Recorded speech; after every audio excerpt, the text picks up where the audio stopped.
The game day ride. A time to reflect. To look back at how we arrived at this moment.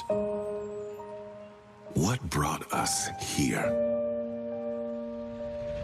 The sweat and sacrifice. Pressure. Devotion. Brotherhood. Victory. We earned this. We are resilient and strong. When others collapsed under the weight of expectation, we kept grinding.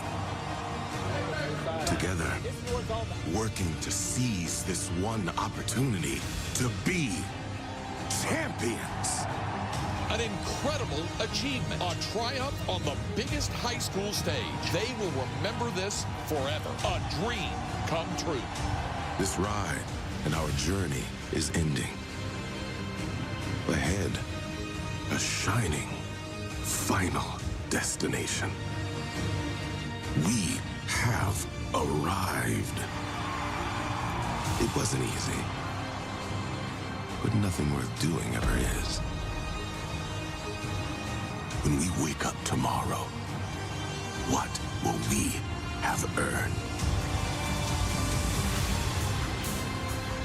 6 of those trophies have been handed out. 6 more to go this week inside AT&T Stadium in Arlington. Scott Surratt has already brought 9 titles to Carthage. 1 more would be the most by any one coach in Texas history.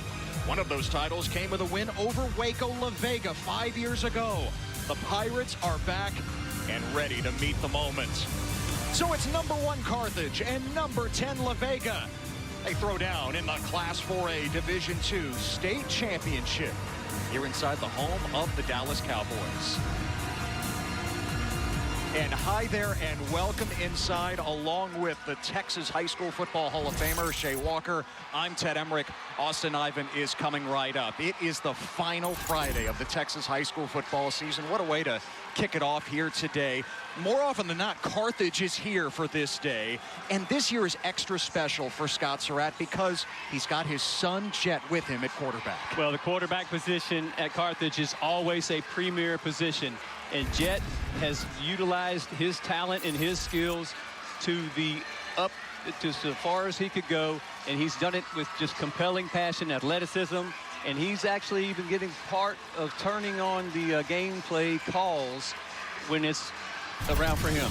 And Jet Surratt can turn and hand it to 2 major weapons there in the backfield. Well, you got the backfield, the running back, and KJ Edwards is a 1,600-yard guy. He's got great top-line speed, and he's just able to maneuver out, and he's 1,600 yards on the season.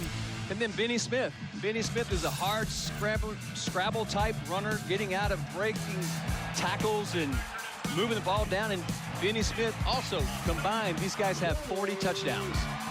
Yeah, so La Vega, they know the challenge ahead today. Don Hyde, their coach, was borderline defiant when we talked with him this week. He is a defensive coach at heart. He can't wait for his group to match up with Carthage. Well, you know, that's one of the big things here, because for the coach to say what he did to his players and how he communicated with them, you know that his defensive mind is just burning and waiting for this opportunity. Yeah, Warren Richardson, the converted wide receiver, has been a standout at defensive end this year. So is it going to be double digits for Carthage, or will it be number 3 for the La Vega Pirates? The Class 4A Division II state title game comes your way next.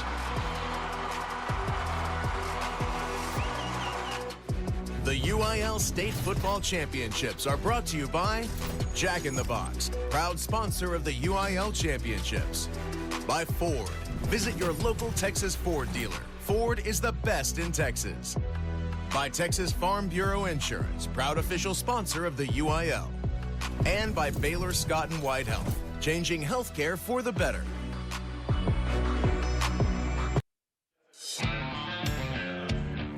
Back here in Arlington, and day 3 of the UIL Football State Championships. 4A Division II matchup. Carthage, the 9-time champion, against the 2-time champion La Vega. Don Hyde addressing his Pirates moments ago in the locker room. The simple truth of football, man, is the team that blocks the best, who tackles the best, and who holds on to the rock is the team that's successful. You understand? That's the simple truth. Everybody wants to make this game complex. It's really not that complex. If you block, tackle, and take care of the ball. Sounds so simple, doesn't it? Carthage, the #1 team on the state, on the other side, and Austin Ivan is downstairs with their coach, Scott Surratt. Coach, you know better than anyone what it takes to win it all once you get here. How does this team have a similar pedigree as the other teams? Well, we're going to play hard. That's what's common in all of us. We're going to play hard, and hopefully it's good enough, but we are going to play extremely hard. You talked about the battle in the trenches. How important will it be to be physical up front to start this one? Yeah, we got to win the trenches, or it's going to be a long day, and we got to win a turnover battle. Thank you, Coach. Thank you. Scott Surratt has won those 9 titles in the first 17 years of his tenure at Carthage, going for #10 in 18 years. Simply absurd.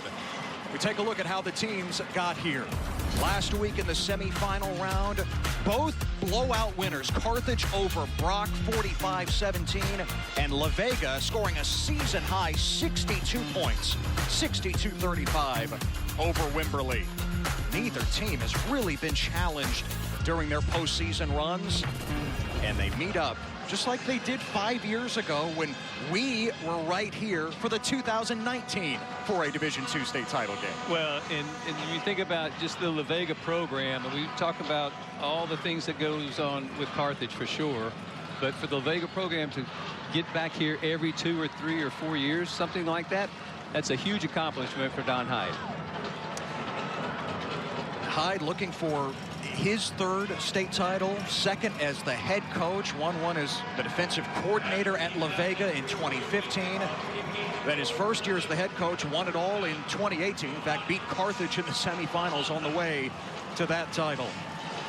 And for Surratt, again, he can become the most decorated state championship winning coach in Texas high school football history today. Jerry Burkhart won 9 6-man titles at Richland Springs. Surratt looking for #10, of course, all here in the 11-man game, but Surratt can stand alone here today. Well, you think about this, he's 9 for 9. I mean, that is unheard of, and really, that is as much of the story for me as it is winning his 10th one. Has never lost on this stage. Carthage won the toss, and they want the ball. Giovanni Esqueda kicks it away, and off we go in the 4A Division II state title game. On the return, Tylen Williams for Carthage. And Williams makes it to the 40-yard line. A 25-yard return. So Jet Surratt, the junior, yes, the coach's son, and this is the day he dreamed about since he was a ball boy for those championship teams of years past. He is now the starting quarterback for his father in a state title game. And Coach Surratt told us that Jet's been on the sideline since he was 3 years old. And you know that's true. But he's grown up in this Carthage package, and he certainly has done an amazing job quarterbacking the team to this game today. And how about this? We touched on the running backs right off the top. An empty set on 1st down.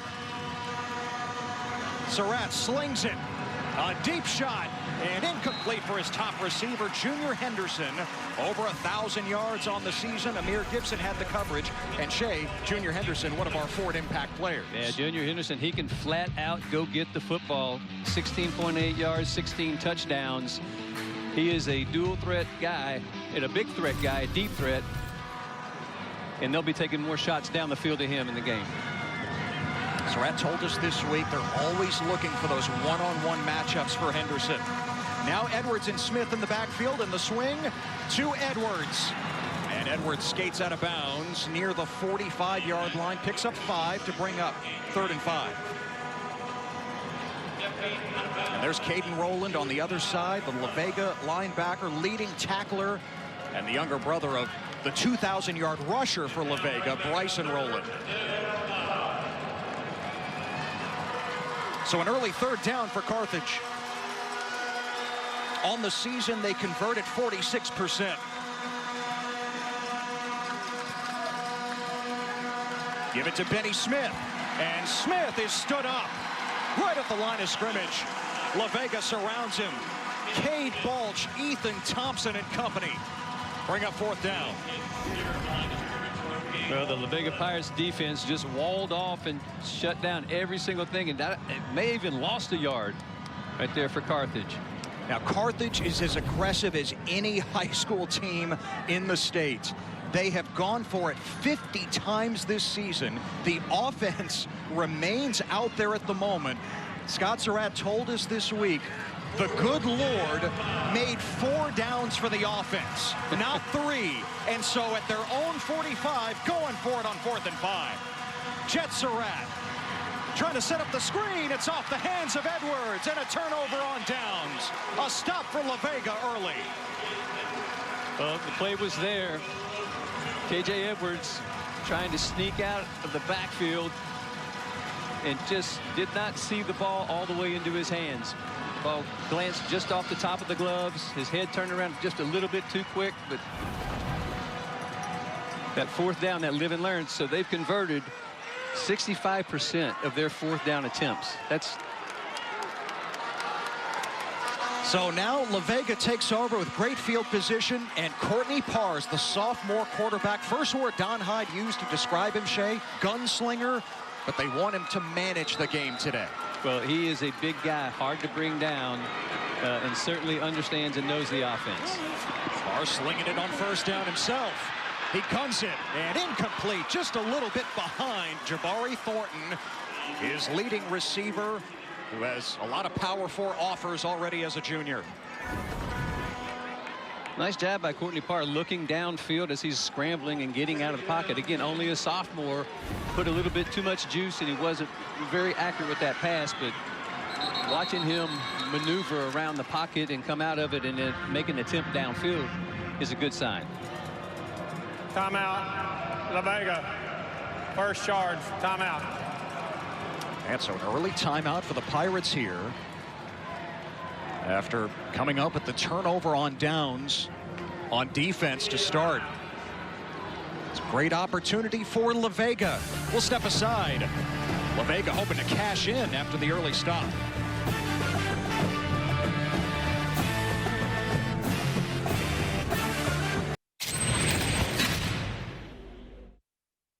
I told you we're good enough.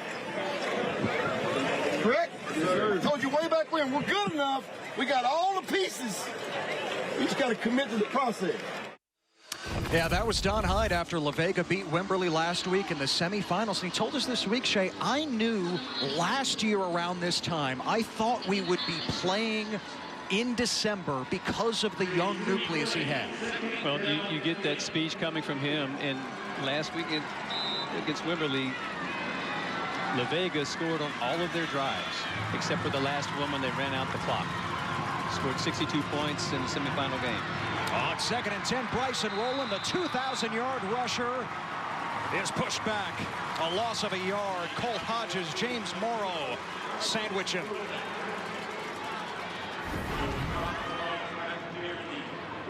Well, great job of that Carthage defense, just not losing their position on the field and their proximity to the runner. Instead of chasing through the gap, they waited, and they were just right there on time with it. Big play defensively, and James Morrow lives in the backfield for most of the 15 games of this season. His 30th tackle for loss. Now 3rd and 11. Parr on the rollout. Parr throwing back, caught by Rowland. And Rowland is tugged down well short of the line to gain by Leo Brown, the senior safety. Goes for 7 yards, but now it's 4th down for La Vega. What an open field tackle by Leo Brown. That play was a misdirection play by La Vega. They threw the ball back into the middle of the field. Man, just a great job of coming in. Wow, Leo Brown, that's a huge tackle. And now being in that no man's land, La Vega on the plus side of the 50, their offense remains out there. They're outside of Giovanni Escada's range, certainly here at the 39. 4th and 4 and going for it. Javen Hernandez in at quarterback. The backup sweeping, and he is stopped short. At the 37, he needed the 35. It's James Morrow again.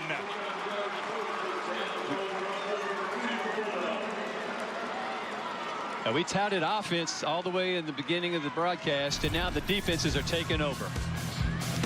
So a couple of turnover on downs to start the 4A Division II state title game.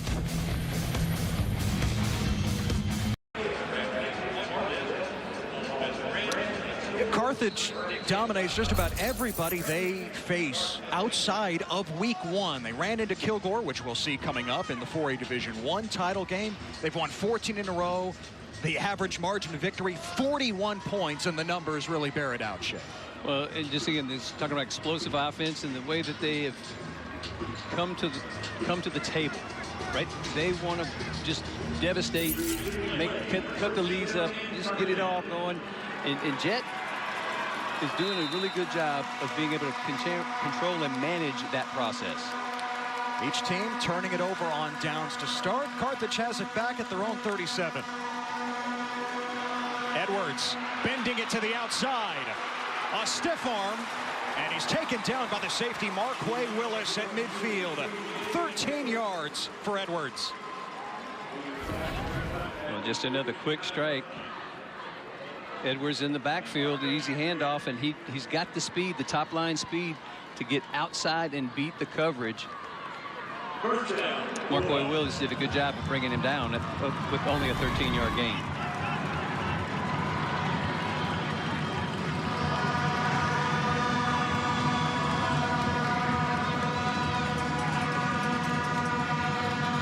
Edwards motions out. Surratt blitz off the edge, and he fires, bobbled and dropped by Junior Henderson. Almost got it there on the rebound. Could not come up with it, and it's incomplete.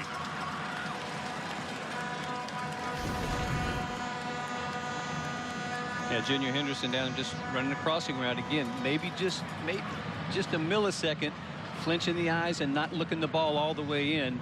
Second time we've seen a Carthage wide receiver not make the catch. At first, Edwards on 4th down, the first possession. Now Henderson here. Denny Smith is the running back. Edwards motions, give it to him on the jet sweep. And Edwards heads out of bounds at the 45, picks up about 4 there. KJ Edwards, Shay, is the next great Carthage running back. Remember Keontae Ingram a few years ago, now with the Kansas City Chiefs? Scott Surratt said that Edwards is faster than Ingram at this age. Well, that is a high duty of call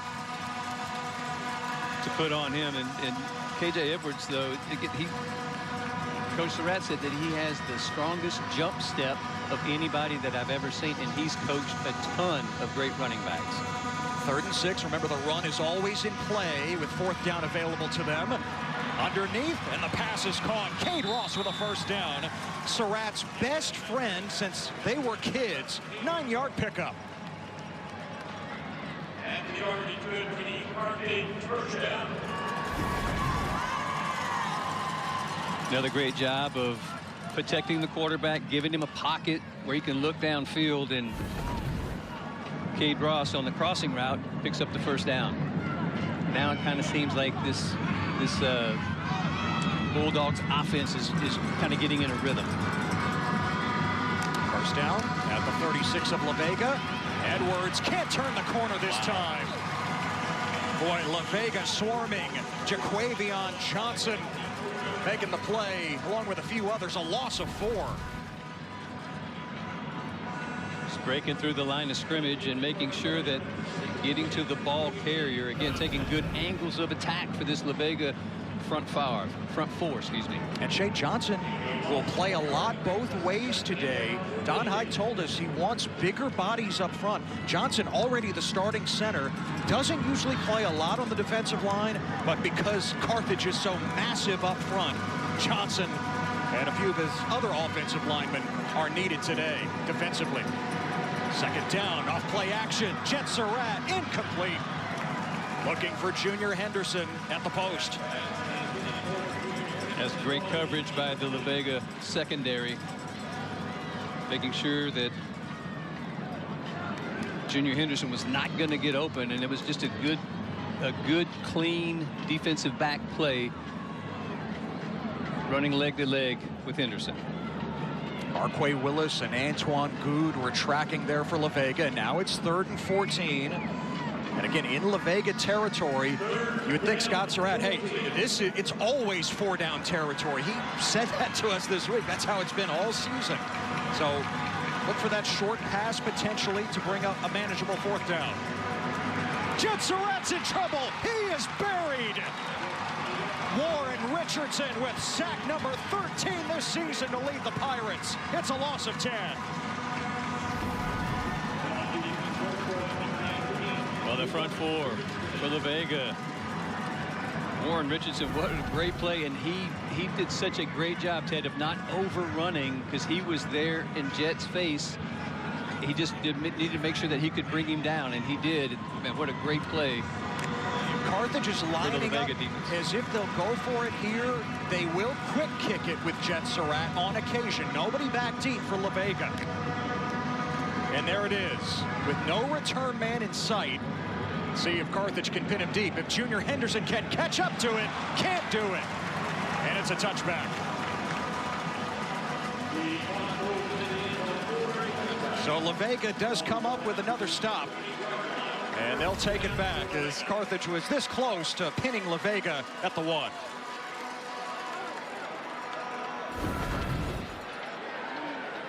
Well, we check out the map. Where is La Vega? From their own independent school district. They're on the north side of Waco in McLennan County. And pretty short drive. Right up 35 here to AT&T Stadium.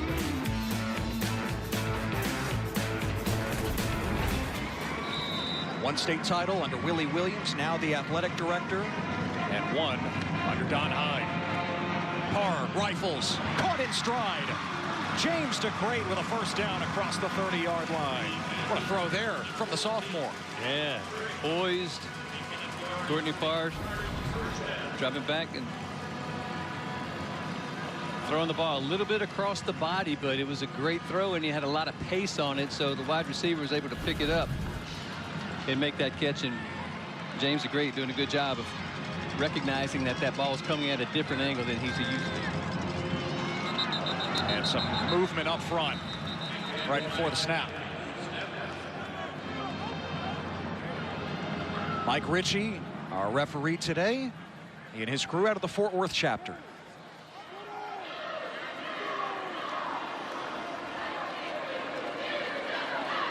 That's a great mustache, by the way, on Mike Ritchie. Sure. Are you envious? Just a little. I'm envious of a lot of things. Very well manicured, though. And it matches the scalp there. Offense, number 79. 5-yard penalty. 1st down. That's on the left guard, Darion Robinson. And you think Don Hyde liked the call? Maybe not. He likes the road to Arlington. La Vega averaging better than 50 points a game during this run. They averaged about 30 a game in the regular season, cranked it up here in the playoffs. They've been running it like crazy with Bryson Rowland. And here they are, back in a state championship game. 1st and 15.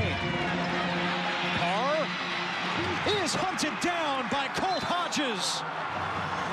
The only two-way starter for Carthage. Hodges with sack number 6 on the year. Man, 2nd time that he found himself with Courtney Parr in his crosshairs. Didn't get to him the 1st time, but nothing doing on this one. It comes down, and man, just what a great job by Colt Hodges. Getting down the line of scrimmage in the backfield and bringing down the quarterback. And that's big stuff. Perfect timing, Shea, one of our forward impact players. Well, yeah, he's the starting right guard for the Bulldogs offense, and seeing plays like that, I don't know if I may want to save him if I were me. Second and 20, screen for Bryson Rowland, eludes one man, and he's cut down just short of the 25. Allison and Crawford make the hit, and it's 3rd and long for La Vega. Yeah, Bryson Rowland looked like he was going to make a break, but not able to regain his balance after catching the ball, and James Morrow on his back. Now, this is a Carthage defense that gives up an average of 11 points a game, only 57 yards rushing. What a test it is for Bryson Rowland. 3rd and 19. Parr stepping up, Parr scrambling, and gets hit. Needed to go a lot farther for the first down. Carson Crawford, who Carthage coaches say has been the MVP of the defense the last 2 weeks, ran him down. We could hear the hit up here. And Carson lost his helmet. Take another listen here.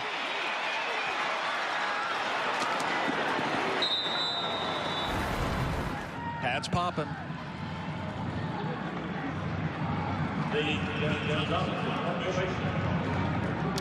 So Giovanni Esqueda on to punt. Handles both the kicking and the punting for La Vega.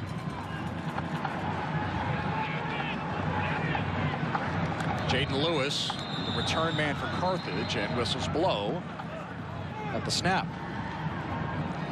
Play of game, offense, 5-yard penalty, 4th down.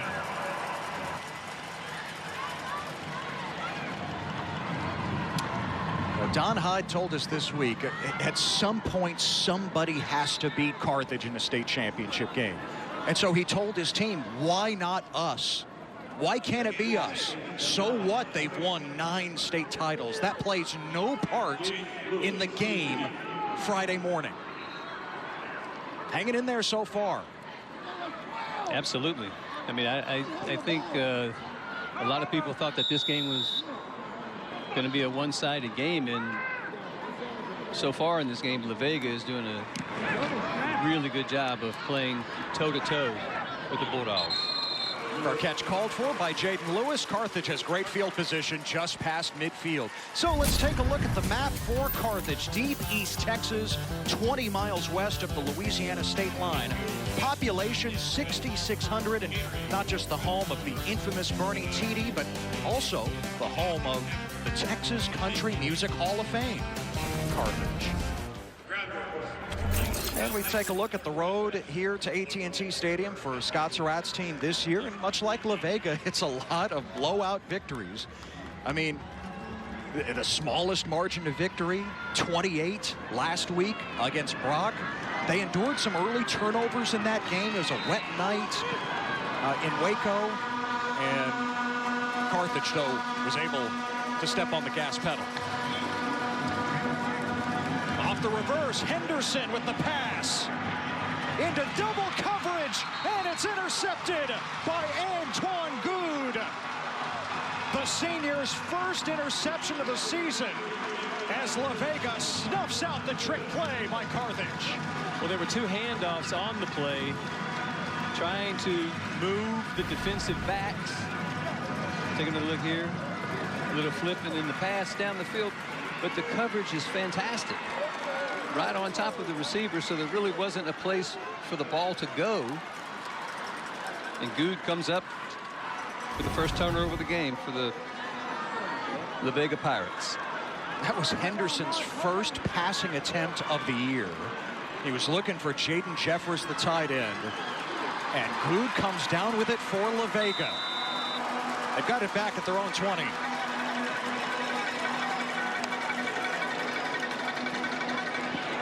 Bryson Rowland searching for daylight. And Rowland across the 25 with a gain of 6. Yeah, the pursuit down the line of scrimmage. That play looked like it could have gone for a lot more yardage. And Braylon Allison, number 72, chases it down, takes a great angle of attack. Good play. Doesn't get a whole lot of recognition. Not a big fancy splash play, but that play was very good by Braylon Allison. Second down, right back to Rowland. And Rowland has a first down across the 30-yard line. Now, Bryson Rowland came in on a heater, Shea, 200 yards in both the third round and the quarters, and he had 195 yards last week in the semis. Well, he's rushed for over 2,000 yards and 30 touchdowns so far in the season, and now playing in the state championship game. Don Hyde called him the most versatile running back I have ever had. Not just a runner, good receiver, and he's excellent in pass protection as well.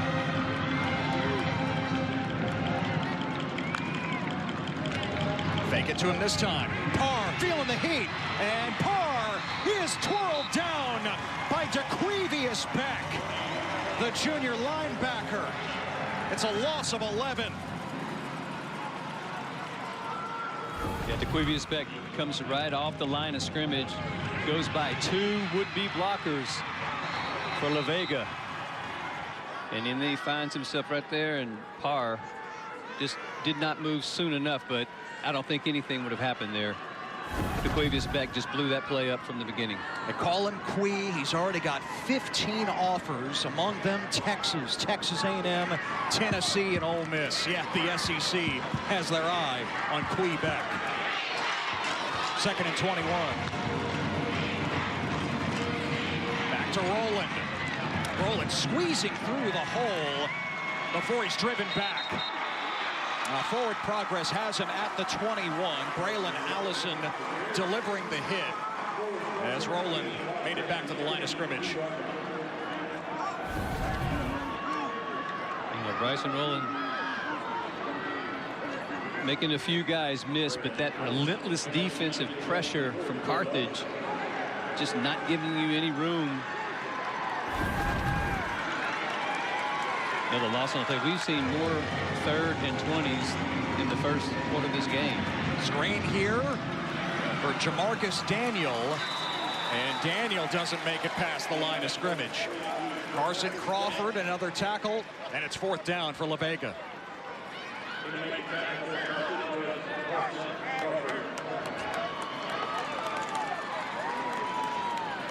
Now, Scott Surratt told us that the challenge is, can we bottle up Bryson Rowland? That's key number one. Can you make La Vega one-dimensional and put the game on the shoulders of the sophomore quarterback Courtney Parr? They shut down Brock's run game last week, 38 yards on 20 carries, and they're doing well against Rowland so far today. That brings us to the end of the first quarter of the 4A Division II state title game. We're scoreless as Carthage goes for number 10. That's my destiny. Finna be the greatest, that's my destiny.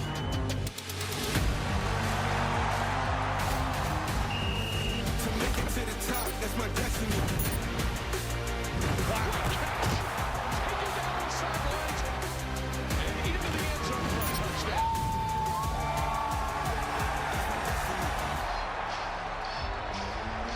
We're just past the midway mark of the 2024 UIL State Championships here at AT&T Stadium. Game number 7 of 12. This is in Class 4A Division II. Don Hyde and the La Vega Pirates. Carthage Bulldogs, 9-time champs, scoreless after one. Ted Emmerich, Shea Walker, Austin Ivan, our entire crew. And La Vega to punt here with Giovanni Escada. Jaden Lewis wants no part of it as it angles out of bounds. Once again, Carthage is going to have awesome field position. They'll start at the La Vega 46. That was just a 24-yard punt.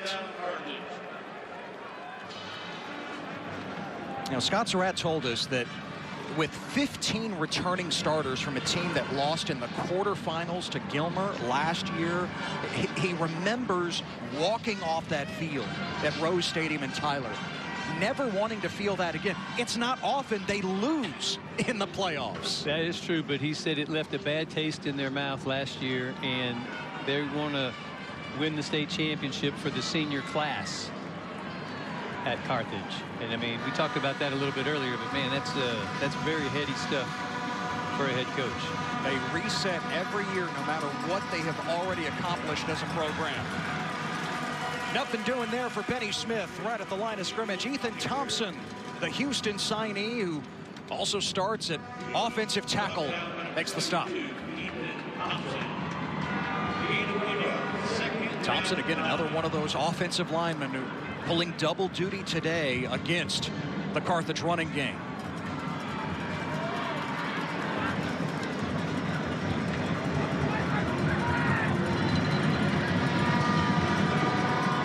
Edwards the back here on 2nd and 9.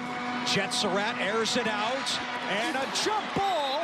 Carson Crawford, did he get a foot down?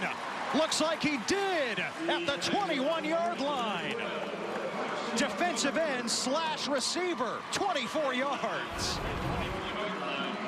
The ball was right on the money. The coverage is actually outstanding, but Crawford extending up, getting the hands above the helmet from La Vega, and he comes up with a big play, huge play for this Bulldogs offense. Got to buckle that chin strap, but he didn't get just one foot down. He got both. So right on the edge of the red zone. Carthage with a first down. Edwards slashing, breaking tackles, and KJ Edwards puts Carthage on the board. A 21-yard touchdown.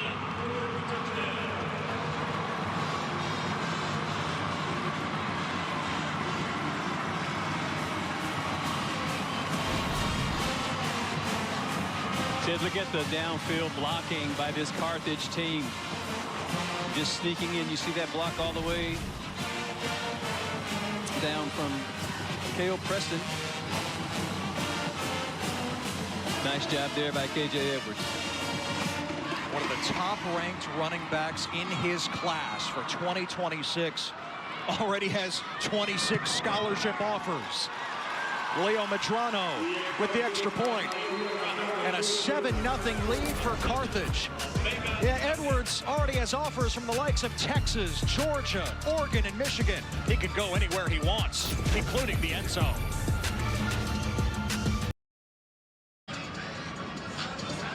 KJ Edwards with his 22nd touchdown of the season on the ground, capping a short jack-in-the-box scoring drive for the Bulldogs. Just 3 plays after that short punt by Escada. And Edwards and Carthage up 7-0 here in the 4A Division II state title game. We check out the Ford leaderboard. Carthage looking to become just the 2nd team in Texas high school football to reach double digits in state championships. Shay, we know all about Aledo with a dozen, but Carthage going for number 10. Yeah, and you think about just how that all comes about. You've got to have great coaching, great kids, great students, but Scott Surratt has done a magnificent job of coaching these teams, and they're fun to watch. And the players see what goes on at Carthage, and they're wanting to try to do that at their school. I mean, it's infectious. Winning is infectious. By the way, we saw Salina and South Lake Carroll on that list, both with 8. Will be on the field here as the week progresses. Salina, in fact, will be in our next game coming up at 3 o'clock right here. But I will say this.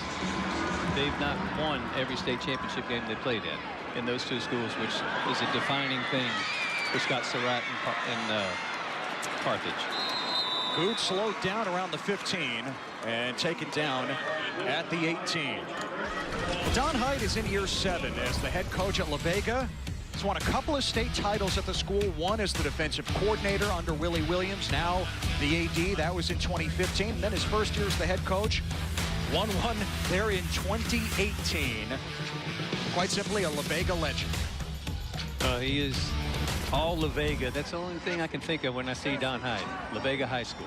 And again, he had a coaching career before then, but I think they've lost more games when he, as a head coach, than they did when he was the defensive coordinator. And about the years are about the same. But, so he's dedicated to defense, and that's been his calling card for a very long time. Albert Jones with his first carry, the number 2 back, and Jones lost a yard. James Morrow knifing through again. That Carthage defensive line, Shay, is a major problem. Oh my goodness, those first 2 guys, Morrow and Allison, both are just wreaking havoc along the offensive front for La Vega. Morrow came into the game with 29 tackles for loss. He's over 30 certainly now. He's had a couple at least here in the first half.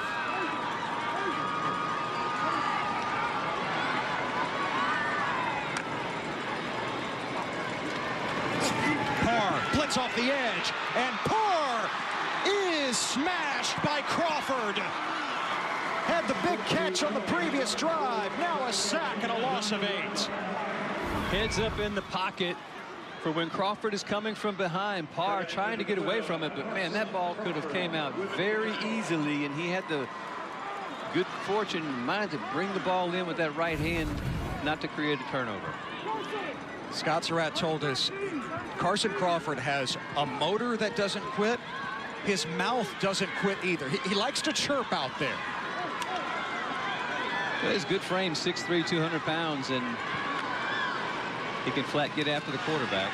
3rd and 19, Parr from his own end zone, rolling the catch. Got a long way to go. And he's dropped by DeQuivius Beck after a gain of 4. It's 4th down.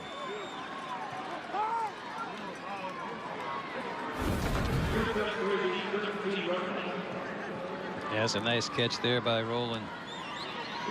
And DeQuivius Beck, do you see the closing speed? As he's trying to make a move to push up the field. DeQuivius Beck came right behind him, and just, I mean, this Carthage defense is on edge right now. Skata, another punt. This will land in front of Lewis, the return man. Just bounced straight up. Didn't even take a La Vega roll. Carthage will start in La Vega territory yet again. So the Bulldogs take over, already up a touchdown thanks to KJ Edwards. Looking to capitalize again with a short field.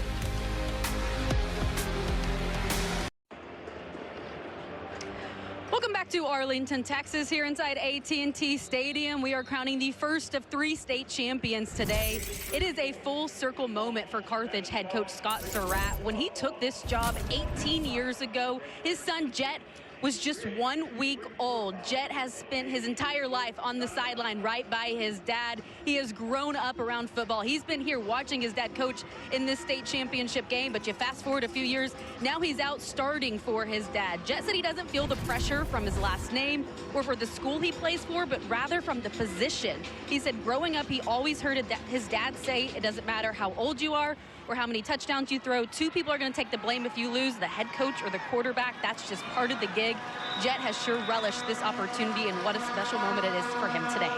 Austin, it's one of the coolest stories this week here at the UIL State Football Championships. And Surratt hands off to KJ Edwards, who picks up 4. You know, we asked Scott Surratt, so is it like most father-son dynamics in football where he's supposed to address you as coach around the team and then dad at home? He said, I told Jet very early on, you can call me dad anytime. That's more powerful than coach. Yes, dad trumps coach every time, especially if it's your son, obviously. You know, not a big play for Carthage on that 4 yards, but there was a jump step by KJ Edwards that allowed him to maneuver and pick up any positive yards on the play. Swing it, and taken down in the backfield. Marquay Willis. A loss of 3 for Bryson Price, the sophomore wideout. We'll take another look at this. I mean, the ball comes out very quick. And just unbelievable, Marquay Willis. This is what Don Hyde told them to do in the locker room. Know your keys, tackle the guy with the football. Nothing exotic. Let's don't go crazy. But a big help right there on this series to move the chain backwards for Carthage. 3rd and 8, and again, it's always 4-down territory for the Carthage offense. A timeout here with the play clock running down. You know, and this is one of the fun matchups this week in terms of the chess match, right? The coaches matching wits. Scott Surratt is the offensive play caller for Carthage, Shay. Don Hyde, the head coach of La Vega, the defensive play caller for the Pirates. Well, I mean, both guys are so incredibly talented, and they know how to coach what they're in charge of. You go with Don Hyde in the defense. I mean, the La Vega defense today, I mean, I'm shocked. And it's great to see them playing as well as they are. I mean, they're winning battles at the line of scrimmage. They're covering wide receivers downfield. They're making tackles like the one that we just saw. And it really feeds on itself during the game. I mean, you know you can do it now. I mean, and that's what he said earlier in the video about, you know, we're good enough. Yeah. Certainly looks like it so far in this game.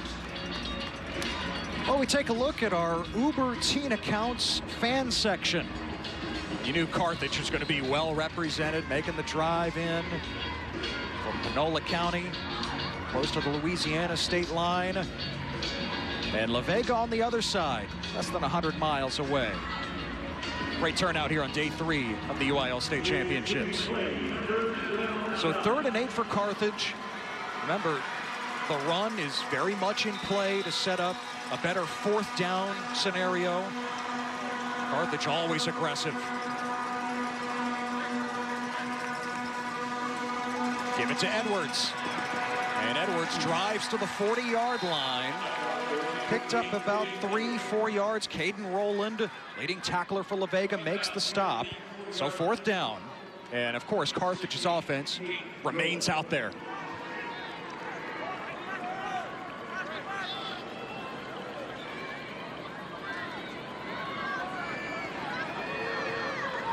Carthage turned it over on downs on their first possession. Last week in the semifinal, they were 5 of 8 on 4th down. Going for it here, 4th and 6. Surratt over the middle, incomplete. Intended for Cade Ross. Rowland had the coverage. Put the seatbelt on him. And it's another turnover on downs. What a great job defensively by the La Vega Pirates. Trying to get the ball across, and it was just a little bit behind, but my goodness. Defense is like flypaper on these wide receivers for Carthage right now.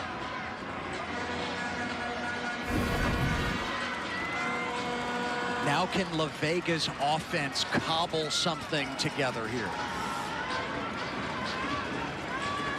The challenge is blocking that defensive line from Carthage. Well, Courtney Parr maybe getting the ball out just a little bit quicker. Rowland putting his foot in the ground. His best run today. And a 1st down across midfield. 11 yards.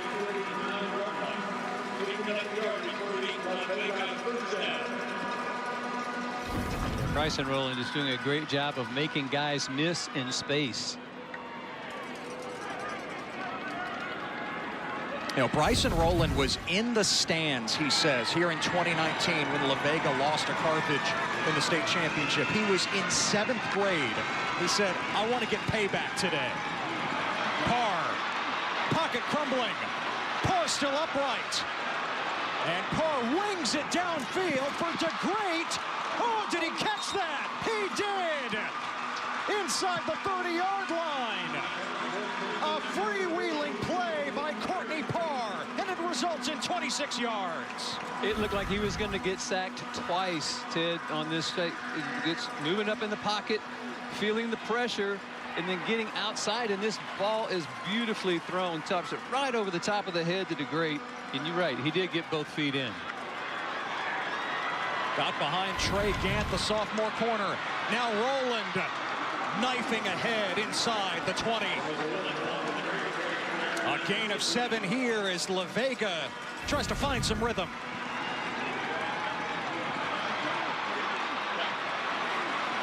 And how about Parr improvising there?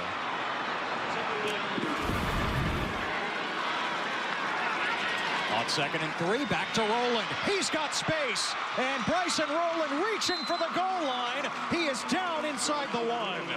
Tylen Williams, the tackle. 15 more yards for Rowland. Yeah, Bryson Rowland doing a great job, and there is really, he's not seen that much space in this game so far. He gets it down to the half-yard line, and maybe even closer than the half-yard line. He was so close to getting into the end zone. First and goal, inches away from the goal line. Parr under center. Parr trying to push across. And he stopped. Well, not everybody can do the brotherly shove. Yes. James Morrow is at the bottom of the pile for this Carthage defense. Now Rowland tried to help him out with the shove from behind at the end. But no doing with that Carthage front standing tall.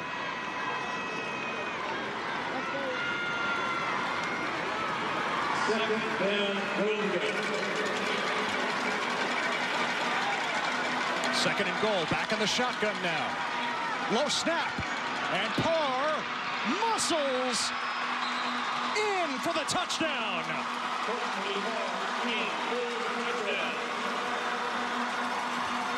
La Vega's first points, and it comes here near the end of the half.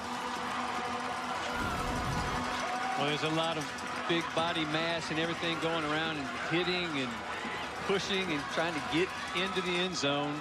Finally, Courtney Parr able to just navigate it and turn around and make it over the end zone. Boy, Parr has that thick frame too. No surprise that inside the one, both play calls were for the quarterback. Now Escada on to knot it up at 7.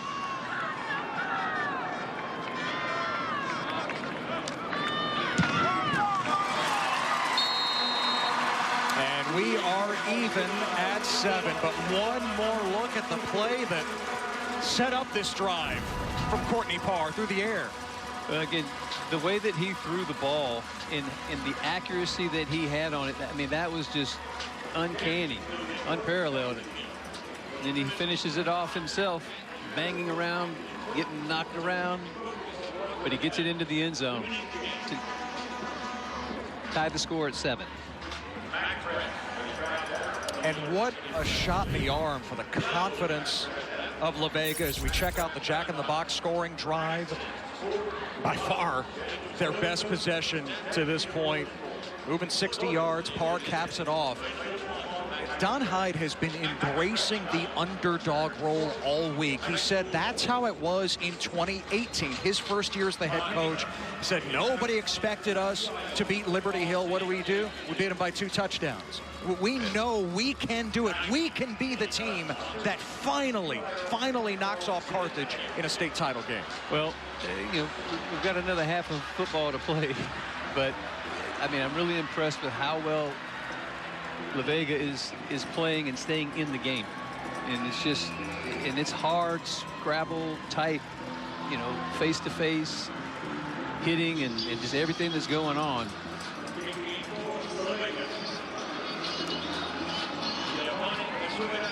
But I agree with you. I think that this is a big shot in the arm for the Pirates to make that score.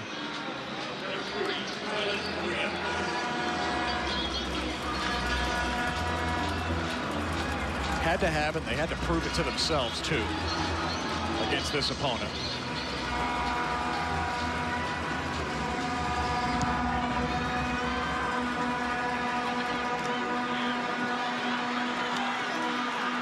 Past the 20-yard line, doesn't make it to the 25. There's a flag down as Blake Marion, the senior, is dealing with a knee injury throughout the postseason, was on the return there. In a making tackle for the Pirates was number 14, TJ. During the return, holding return team number 5. 10-yard penalty. First down. Now they called it on Jaden Lewis. Scott Surratt has set a standard at Carthage. He said when he took the job, Carthage hadn't won a district title in 15 years. That was the first goal. Yeah, the ultimate goal, a state title. What'd they do? They win it all in his second year. They won 9 of them overall. Now looking for number 10 in 18 seasons. And just a phenomenal job, a phenomenal legacy.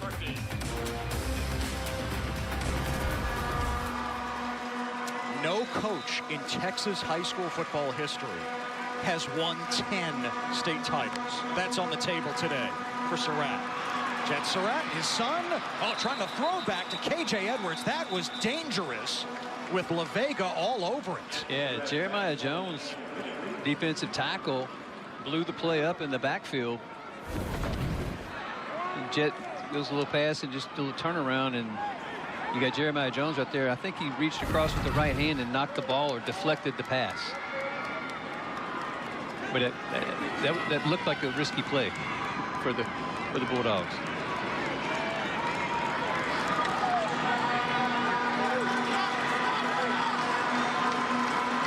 Edwards remains the back on 2nd and 10. Gets it on the toss.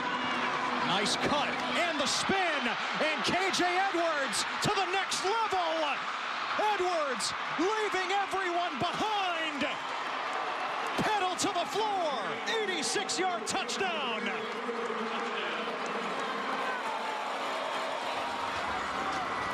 And KJ Edwards says, "Ring me." We talked about the burst and then just the outright speed for KJ Edwards.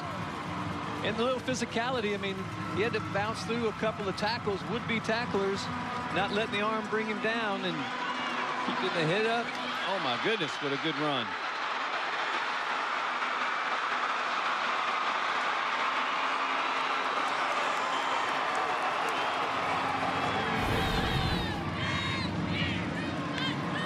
And now you see why KJ Edwards averages 13 yards a carry this season. It just went up.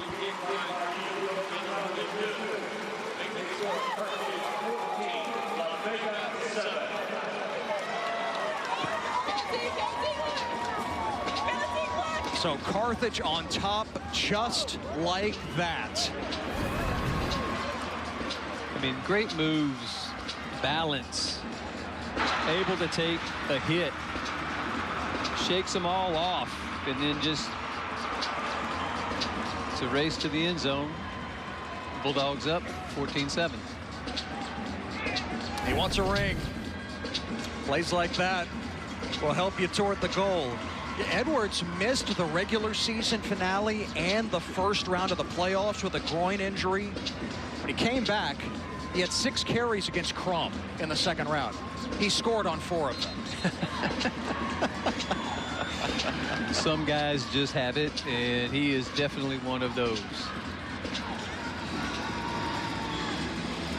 I mean, but I like the durability of him as well. He's not just a flash in a sprinter type of runner. He broke 3 or 4 arm tackles on that last run, and then when he gets in the open field, it's Katie bar the door. So you see, he went to the tent. He's not hurt, just needed some oxygen. Can't blame him. Naturally. They're going 86 yards.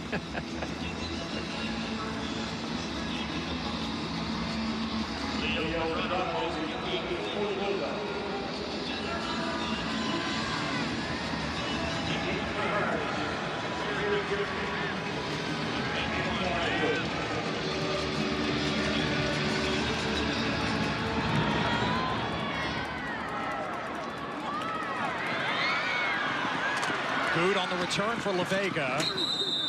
And he's ushered out past the 25.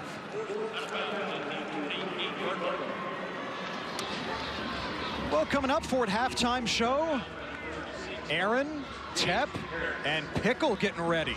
Of highlights from the first half here. Oh, there is Greg Tepper. He went with the salmon tie today. Great choice. Pickle, great choice as always. Yes, thumbs down. The two rivals will somehow coexist coming up at the half. They'll look ahead to the other great games on the way. Salina, Kilgore, South Oak Cliff, and Randall coming up on the Ford halftime show. Yeah, how about Richmond Randall? Yes, a relatively new varsity program on this stage. I think year 3. Yes.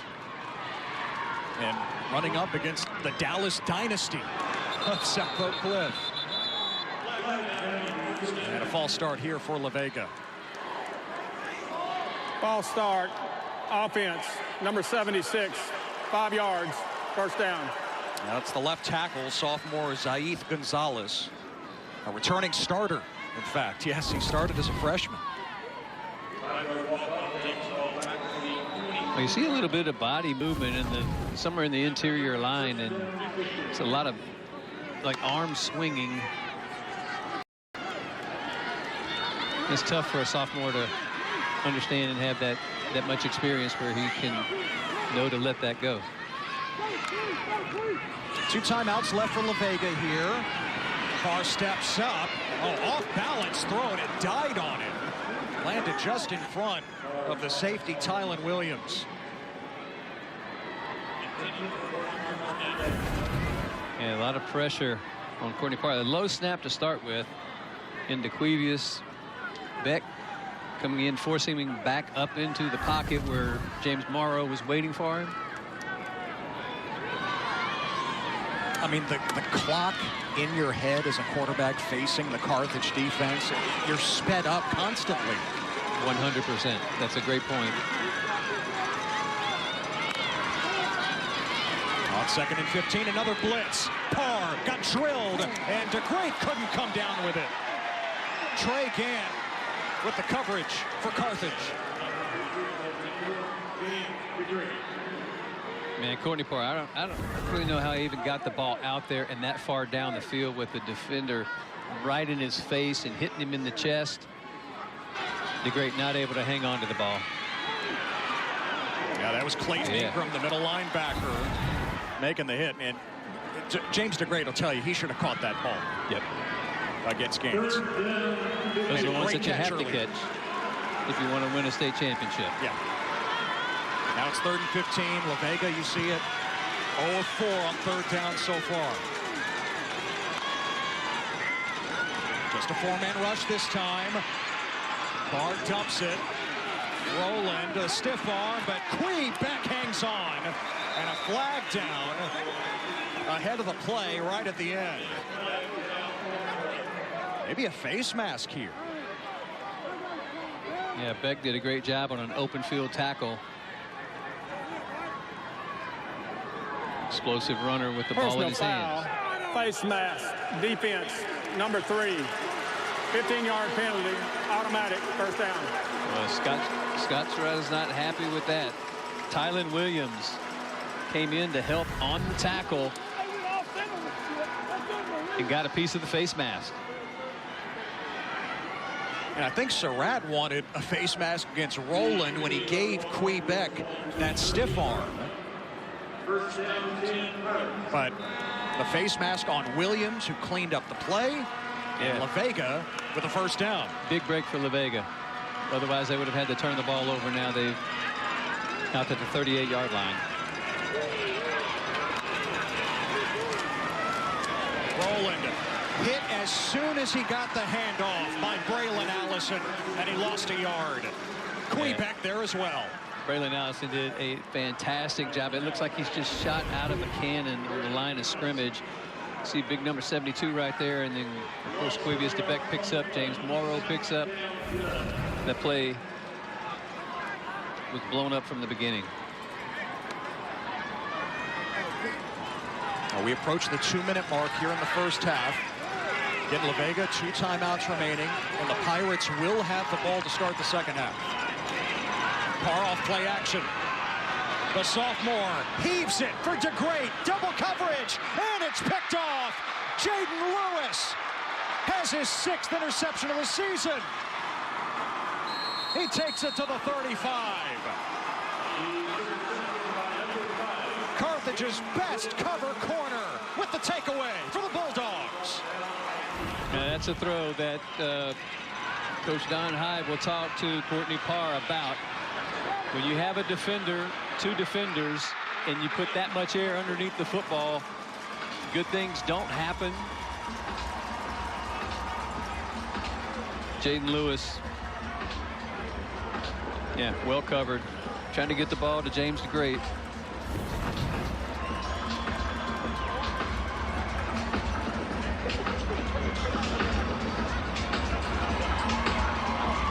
Boy, Jaden Lewis sees his face there on the big screen here at AT&T Stadium. Loving that. And you see what Carthage has put together on defense so far. First takeaway, 3 sacks, 6 tackles behind the line of scrimmage. And so now Carthage with 155 with which to work. A couple of timeouts remaining. Jet Surratt taking a shot down the seam for Edwards, and it's broken up by Willis. Boy, Edwards was gone again if Willis doesn't get his hand up. Yeah, Marquay Willis did a great job of really disguising the coverage and not coming over as quickly. Centered on the ball, and you see right there he made a good break on it. Edwards. Yeah, he didn't even have a chance to catch the football. Great defensive play there by this La Vega defense. Don Hyde says that Willis is in charge of that secondary, even as a junior. 2nd and 10. Edwards on the ground, and he spills ahead to the 41-yard line. Pickup of 6, and it's 3rd down.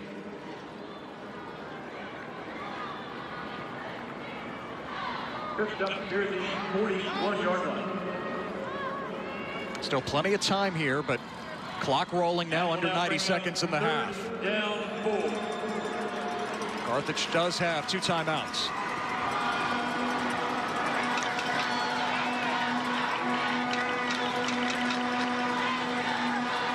Third and 4.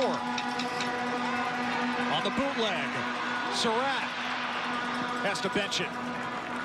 A great coverage again in the back end by this La Vega Pirate defense. Ted, they are just swarming over the receivers, and every time you see a red jersey, there's always a yellow jersey either right near him or in front or behind. Great job of scheming and making sure that you can get out and defend the pass. We showed the Carthage defense and their numbers so far. Outside of those 2 touchdowns by K.J. Edwards, La Vega standing up so far today. 4th and 4, of course, Carthage going for it, even in their own territory. Surratt one-on-one with Henderson, and he dropped it in the bucket. A first down into La Vega territory. Out of bounds inside the 35. Yeah, Amir Gibson for La Vega had good position. It's a 6'3" frame that was tall enough to get over the top of him and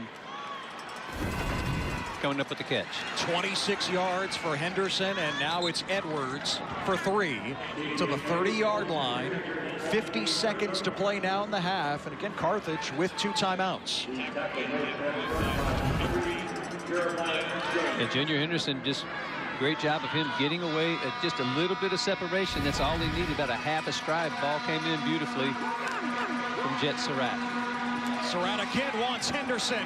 He's got Gibson beat, and they couldn't hook up this time.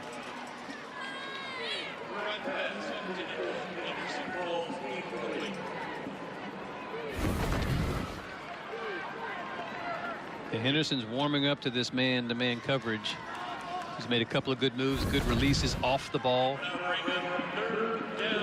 remember had the early drop. Came back from it. Yep, that'll pay off in this game somewhere down the line. Now 29 seconds remaining. 3rd and 7 for Carthage. They're inside of Leo Matrano's range, but you'd have to think they would go for it still if they don't pick up the first down. This pass is too tall for Henderson, and now we'll find out. It's 4th and 7.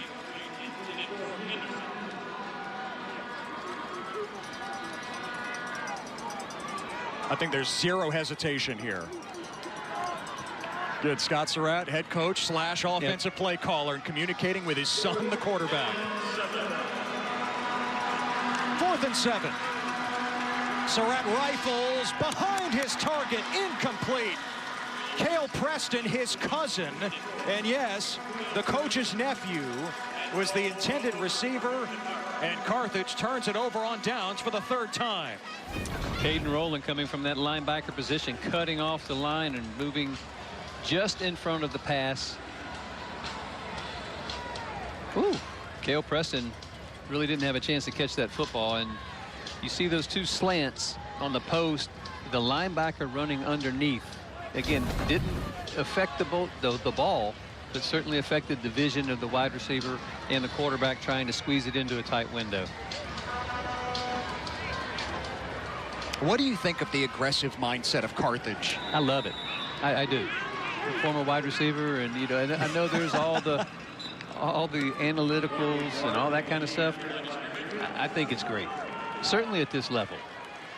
I think the way analytics are going, they will tell you, yeah, that is actually smart and forward thinking.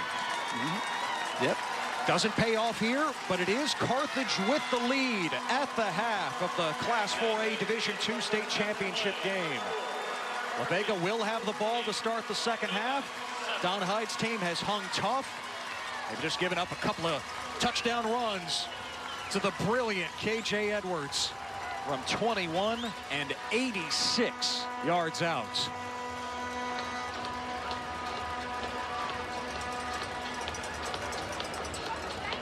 Carthage going for state title number 10 here today. Downstairs, Austin with Scott Surratt. Coach, KJ Edwards with an 86-yard touchdown run. How big of a boost was that one? Oh, he's electric. He's a great player. We got to keep getting it to him, and we'll use a little Benny Smith this next half. We got to throw it a little better. Down here we just got to look up, and we look back at the quarterback, or he may have walked in on the fade, and then we missed a couple throws and a couple opportunities. Your defense, 3 sacks and an interception. How have they been able to get to that sophomore signal caller for La Vega? We got a great defense. We got a great defense. We're very proud of them. Got a lot of pride over there, and they got to have another big half, the second half. Thanks, Coach. They've got a great program at Carthage. Scott Surratt will tell you he's always focused on just the next ring. They're half away from picking up number 10. Aaron, Teff, and Pickle for a halftime report on the other side.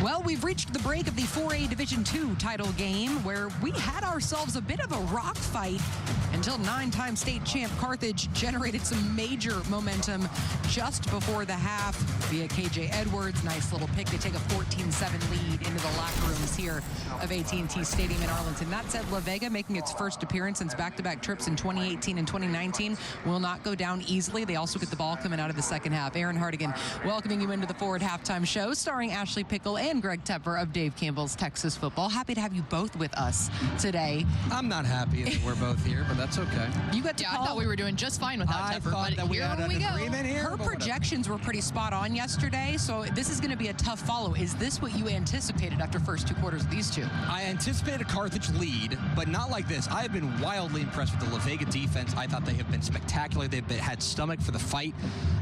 The Carthage defense, I think, as advertised, Pickle, and that right now we are in the middle of 2 defenses that are really figuring out exactly the tendencies of what's going on the other side. Yeah, and on the flip side, it's offenses that are having to deal with equally as good defenses, and that goes very underrated here when we start talking about Bryson Rowland and the Waco La Vega offense. How do they get him going against the ferocious front that is Carthage? That's going to be the big question heading into the second half. It was a great game, knotted at 7-all before junior running back KJ Edwards of Carthage did KJ Edwards things. In fact, it's good enough to be our Baylor Scott and White Health game diagnosis, and I see you shaking your head there. Yeah, I mean, you can only bottle him up for so long, right? I mean, he's going to get his. He's going to get loose. He's too tough a runner, and his offensive line is too good. But numeral 0 got off in a hurry here. In a couple of these runs, you can see exactly why he is held in the standard that he is. He has been the workhorse here, and that's the thing. When you start talking about the Waco La Vega defense, they've done a really good job of limiting him on the short gain yardage, but he will get his, and I think that's what you always tell your defense heading into half is, hey guys, we understand he's too good of a player. He's going to get his breakaways, but keep containing him on the short yardage, and that's really all you can do at that point. If you're La Vega, what I'm excited about is that KJ Edwards is the only thing working. When the Carthage machine really gets online, it is passing game, which I think has been off in this first half, and it's running game with Benny Smith. Also, we haven't seen a ton of him. He hasn't had the hard-charging running back, hasn't had a ton of success. So if you're La Vega, you're saying, great, 2 out of 3 we've contained.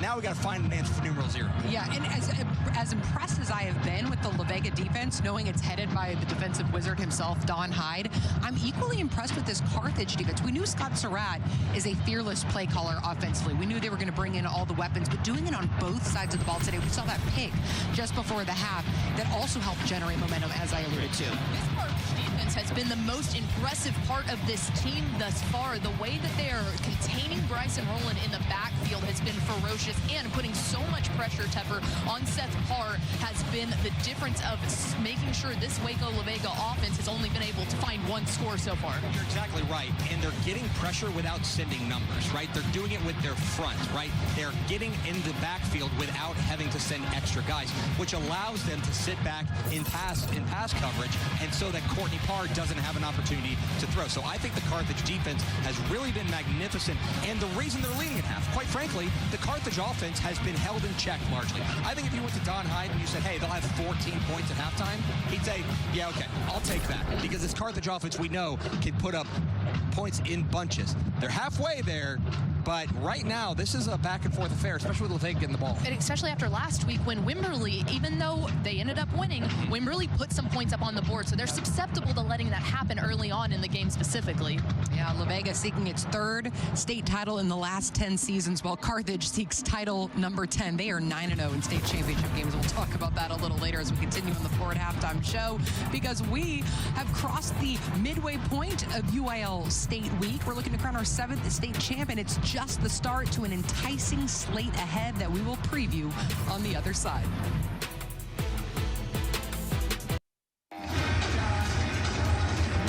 We've crossed the midway point of UIL State Championship Week, having already crowned 6 state champs here. We'll crown another 3 today. Carthage currently leading La Vega in 4A Division II play. In fact, to think Carthage's last loss came in the season opener to Kilgore, who will be meeting unbeaten Salina this afternoon for the 4A Division I title, followed by our primetime showdown featuring first-time state finalist in just its 3rd year of existence, Richmond Randall, meeting South Oak Cliff in its 4th straight appearance, seeking title number 3.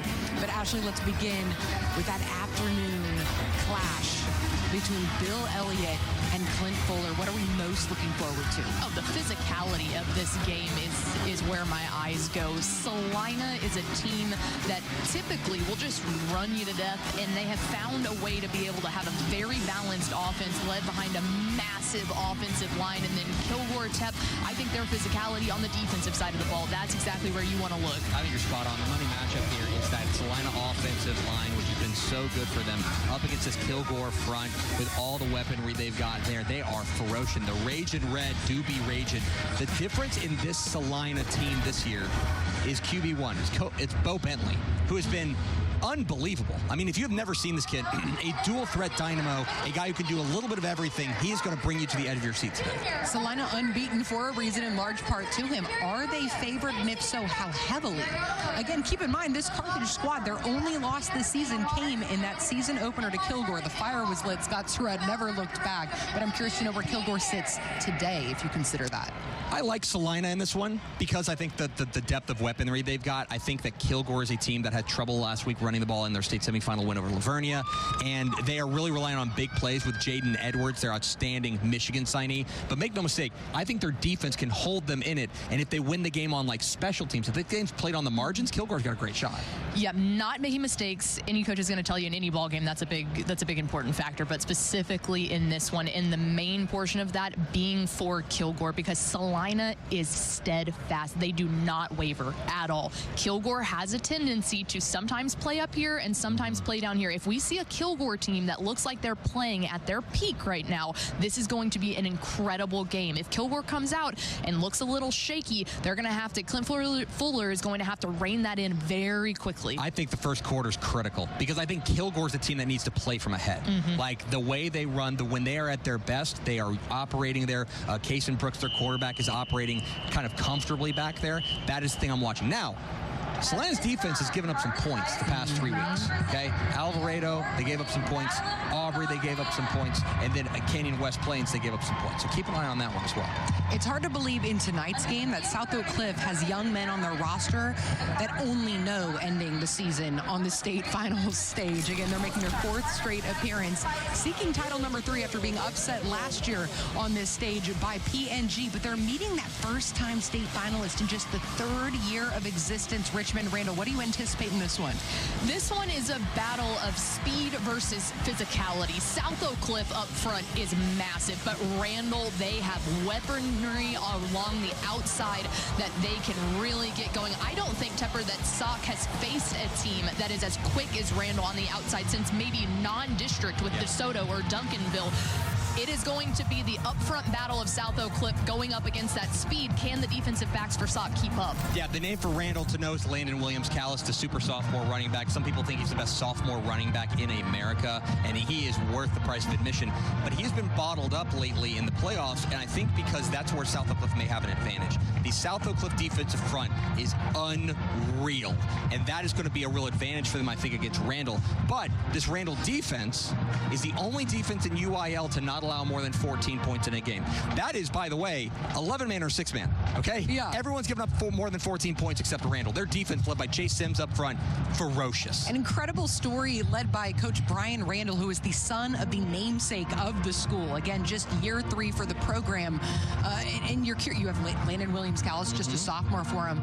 But defensively, really on both sides, have they met anyone as physical as South Oak Cliff to this point? I don't think so. I don't think so either. I don't think that they have, and I think that that's going to be the big key here is how do they match up, specifically on the lines. My eyes go to the line on this one. How does Richmond Randall's defensive line match up against that Sauk offensive line? Because I'm telling you, if you're used to getting into the backfield, that's not something that you can do with ease against Sauk. Do you know the team is probably the most physical up front is Iowa Colony. Okay. They played them twice, played them in district, and then played them in the regional finals. I don't know. It's been a long season. And those were close games. Those were their closest games. That's also the teams that have been able to hold them most in check offensively. So that's something I'm keeping an eye on. And the one other thing, too, and I know it's kind of the mantra that we talk about a lot, but Sauk has been here for 4 straight years. Even the young players understand what it takes to play on a state championship stage. Randall has been playing for 3 years total, okay? So not saying it's going to make a huge factor, but late in the game, if it's close, it definitely can. Aaron, when you and I were sitting here in that sea of white for South Oak Cliff's first state championship, you remember that in 2021? Randall didn't exist. Is that not wild to consider? Yeah. They're one of 5 first-time finalists, though, this week. We saw Ganado get it done early yesterday, and so if the moment isn't too big for them, that will be key for Brian Randall and company. We're certainly looking forward to the slate ahead today as we are at the half of the 4A Division II title game. 9-time state champ Carthage with a 14-7 lead on La Vega. We'll preview the next 2 quarters of play after this.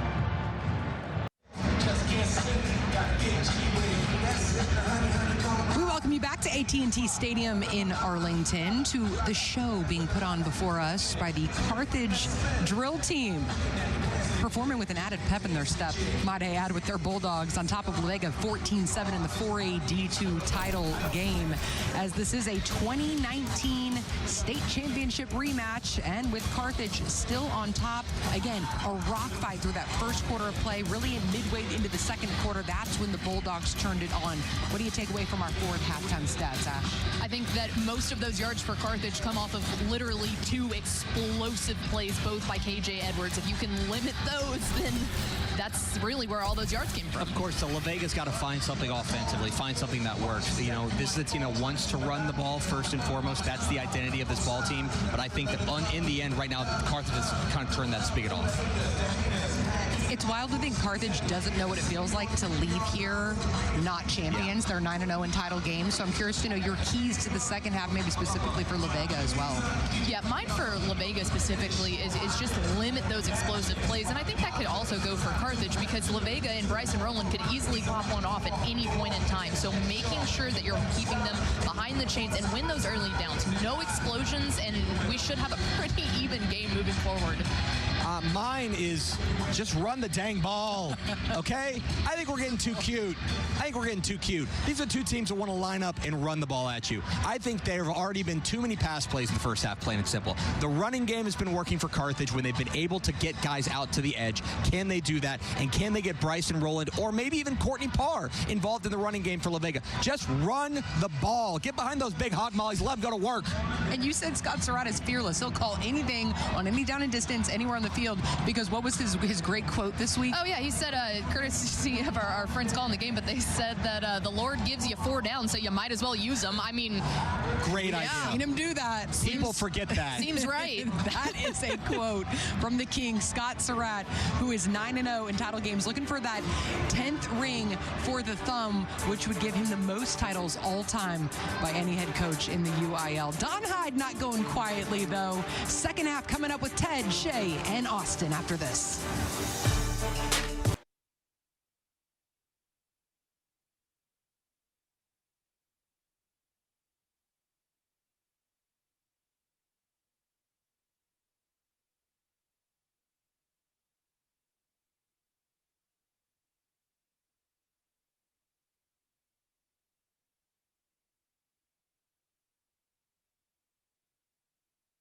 The UIL State Football Championships are brought to you by Jack in the Box, proud sponsor of the UIL Championships.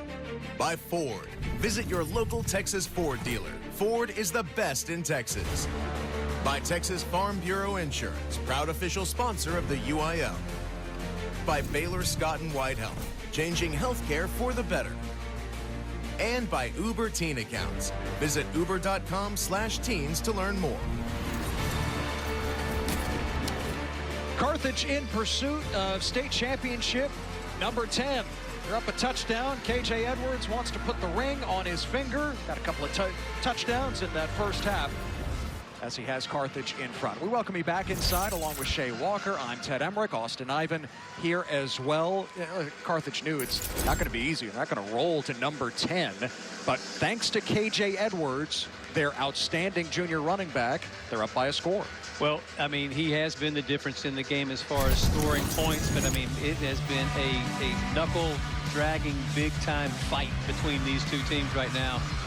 In as many runs that you see, the broken tackles, making people miss in space, and then taking it to the house for an 86-yard touchdown. I mean, it's just, they need that if they want to make to retain their 10th championship. Hey, you see the Jack in the Box stats, 137 yards and 2 touchdowns on 9 carries. Just ridiculous numbers, kinds of numbers he's put up all season long. But outside of those 2 long touchdown runs, the La Vega defense is keeping the Pirates in it.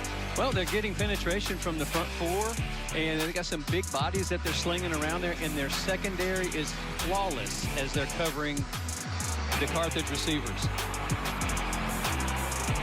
Yeah, Warren Henderson and company making it tough on Carthage overall. Before we start the second half, we send it down to Austin Ivan, who caught up with La Vega head coach Don Hyde.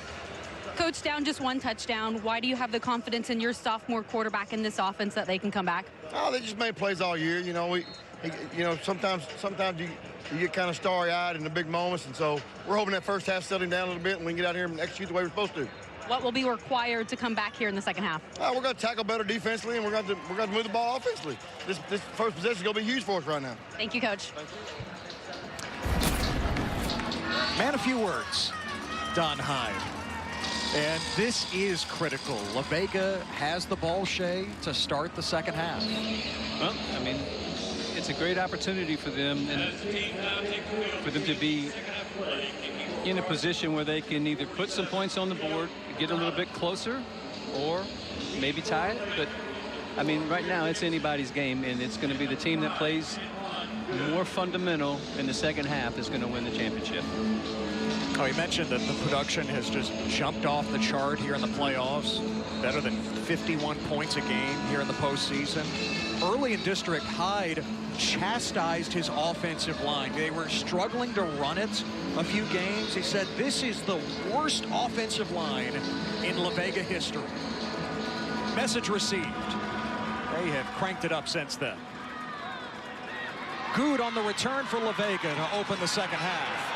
Finding a bit of a crease before he's knocked down just past the 25. So Courtney Parr, the sophomore quarterback, he has the La Vega touchdown on the ground. And Shay, you see his numbers through the air.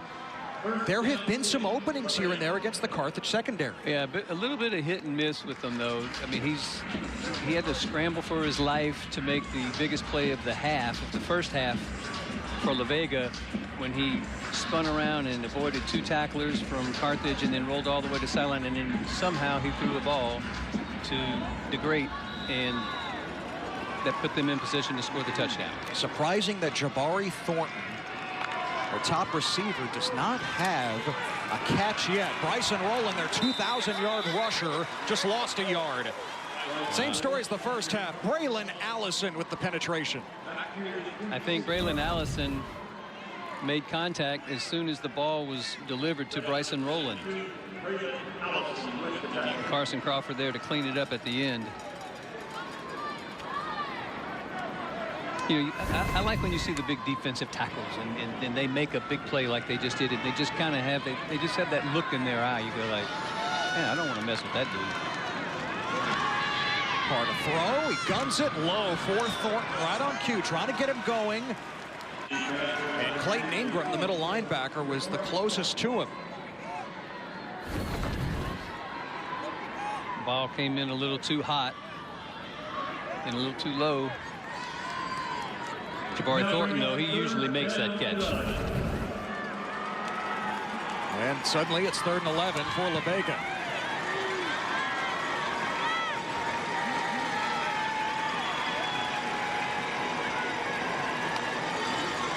Carthage rushes only 3. Parr still has to sidestep. He flings it for the tight end. Marcus Jackson could not come up with it. Tylen Williams and Trey Gant were back there defensively. Almost a huge play. Well, Marcus Jackson seemed to get behind the defender, tracking the ball really well, but a nice job by Trey Gant raking down the arm.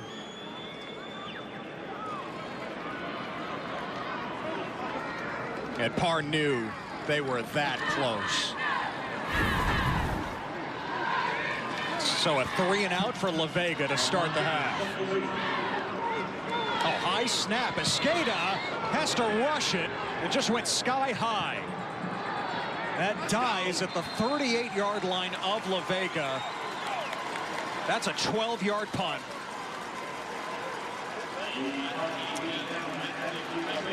And it started with the snap, Shay. Yeah, it was the snap. The snap, instead of being on a rope, starts to sail, and it goes, you know, at the top of the head, which is never a good idea to deliver the ball to your punter.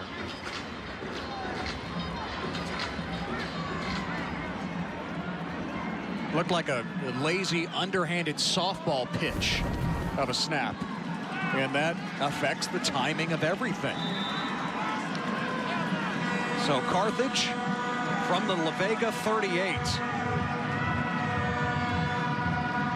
Remember the frustration at the end of the first half with the turnover on downs. Carthage had 3 of those in the first half. They start with KJ Edwards. He's got both touchdowns for the Bulldogs. He can't cut it back.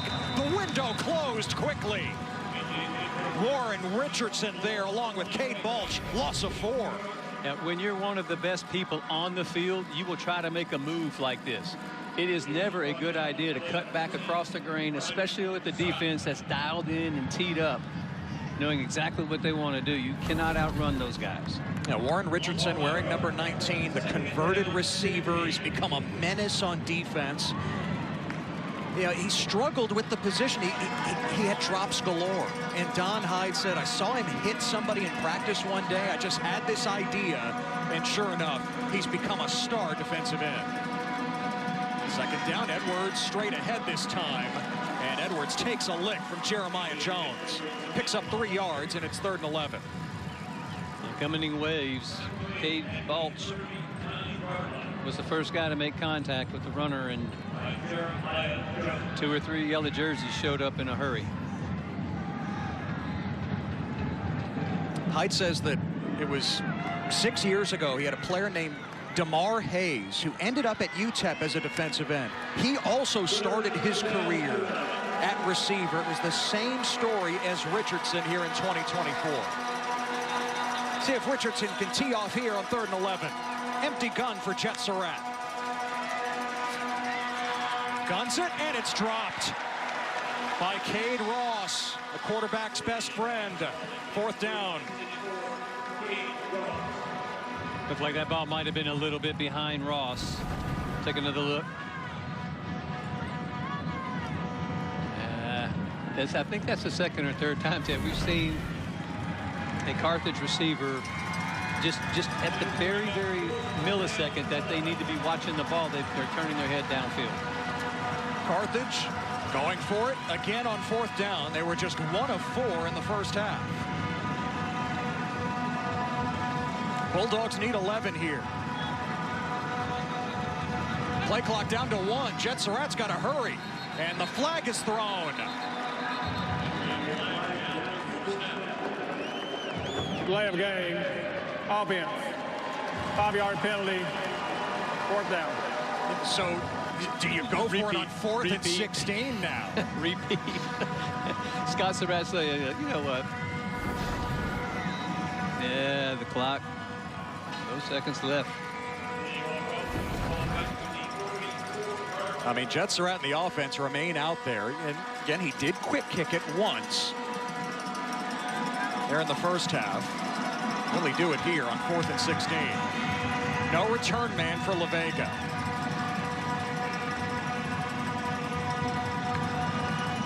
And here is the quick kick again. Angling it. Remember, the first quick kick went to the end zone. This one touched inside the 15 by Cale Preston. So La Vega pinned deep. This is what's at stake here today. The 4A Division II State Championship in Texas.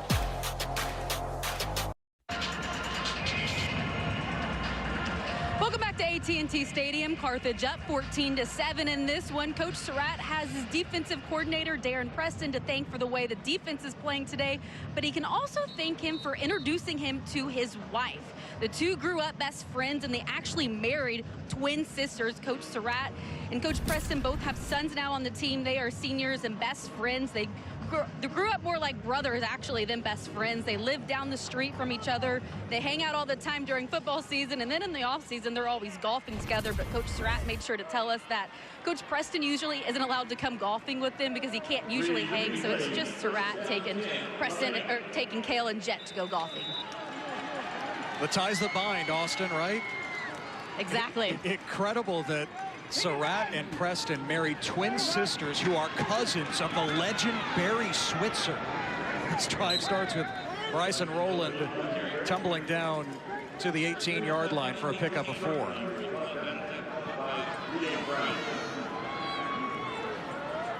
It truly is a family affair for Carthage. Oh, 100%. I mean, and just the vibes that you get and the opportunities that they get to hang around Coach Switzer and do certain things is I'm sure it's been a big boost for the family of fun. 2nd down. Rowland again. 2,000 yards coming into the season. Rowland getting untracked across the 30-yard line. 14-yard pickup. Hodges knocked him down. Just breaking off to the left, and again, low body, but man, he is just so hard to bring down in the open field, and Colt Hodges actually had to track him down a little bit. Otherwise, he would have made more yards on that play. Stick in the belly, Rowland again, and Rowland has an alley, and Rowland looks like he's got another 1st down. Leo Brown wrapped him up. 13 carries, 71 yards now for Bryson Rowland. Yeah, and you see some of these yellow jerseys sticking to the red jerseys now in this drive, giving Rowland a little bit of room and a little bit of space. That's all he needs. And look, you can see him on your screen. He is tiny. He is listed at 5'8", 170. They're not going to find many tougher or faster here in Class 4A. Rowland is taken down this time. Carson Crawford piggybacks into the turf for a loss of 3. Well, after picking up a first down, this is not a very kind way of coming back and playing, but Carson Crawford just right off the edge turned it in and ran down. And when you have to slow down to make the jump cut, Crawford said, nothing doing here, man. Dropped him for a loss.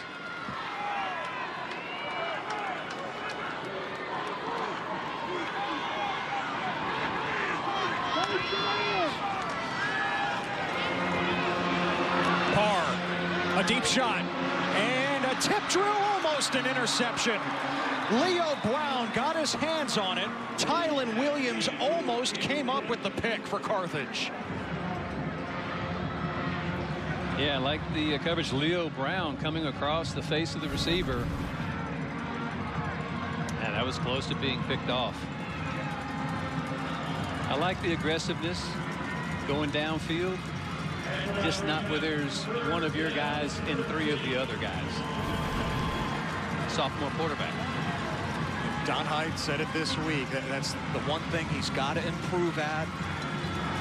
When he gets outside of himself trying to make a play, that's when the turnovers can come. 3rd and 13. They need a play here. Colt Hodges in pursuit. Thrown across his body.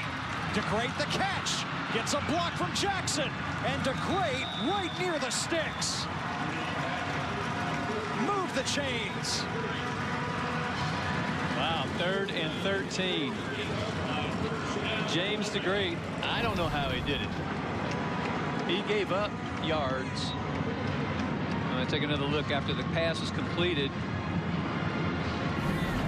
Yeah, Courtney Parr did a great job of keeping that play alive and finding James DeGrate on the crossing route. Now in Carthage territory, and Parr keeps it. Oh, beautiful read. And Parr inside the 35 with another first down. 16 yards on the keeper. Yeah, he's an impressive physical guy, man. Pulls the ball back and turns it upfield, and really Tylen Williams saved the touchdown on that play. La Vega piecing something together. Remember, they had just one of those drives in the first half, but they're clicking now.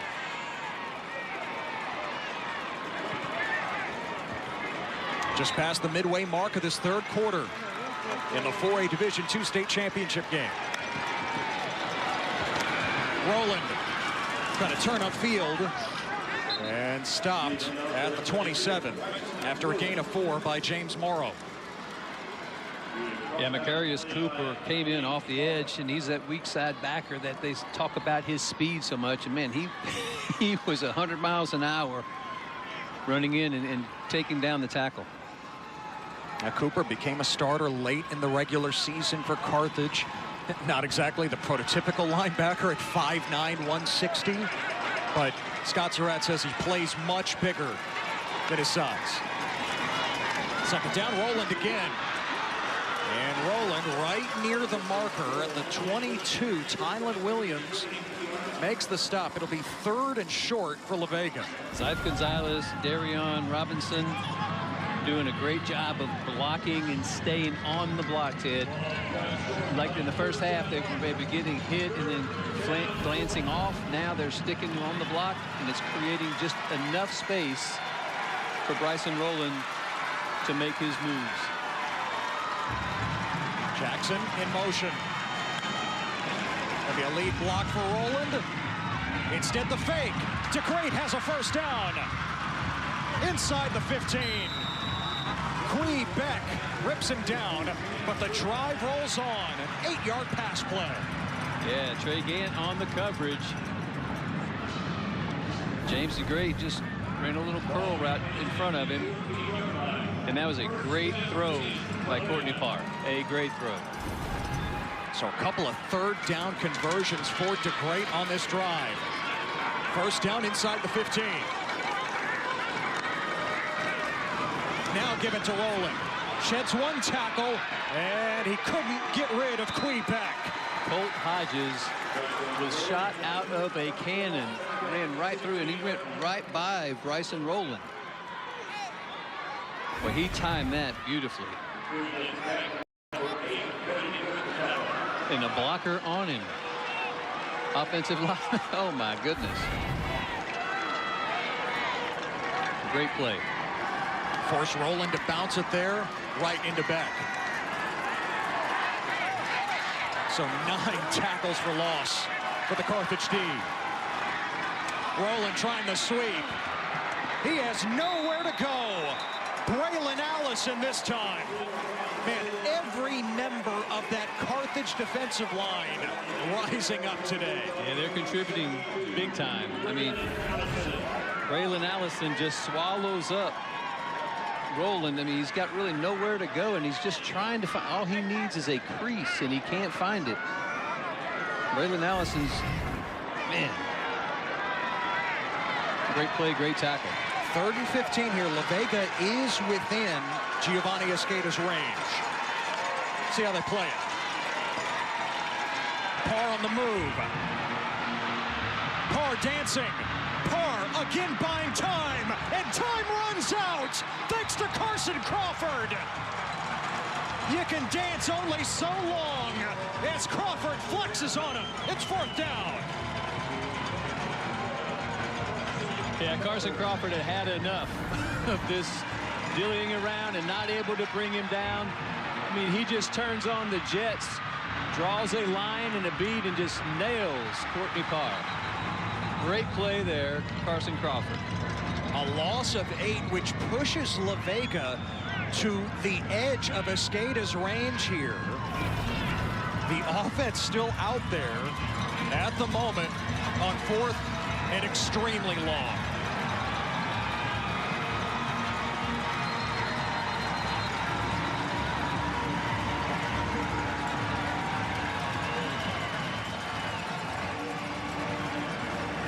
Play of game on the offense. 5-yard penalty, 4th down. Yeah, I mean, this is a play where you just throw it in the end zone. If the pass gets intercepted, make sure that you've got everybody ready for that. But give your wide receiver a chance and get the ball in the end zone. Nothing short, in the end zone. So 4th and forever. Parr will take his shot. Put some air underneath it for Thornton. Oh, full extension. He could not come up with it. Lost his helmet, and it's a turnover on downs for La Vega.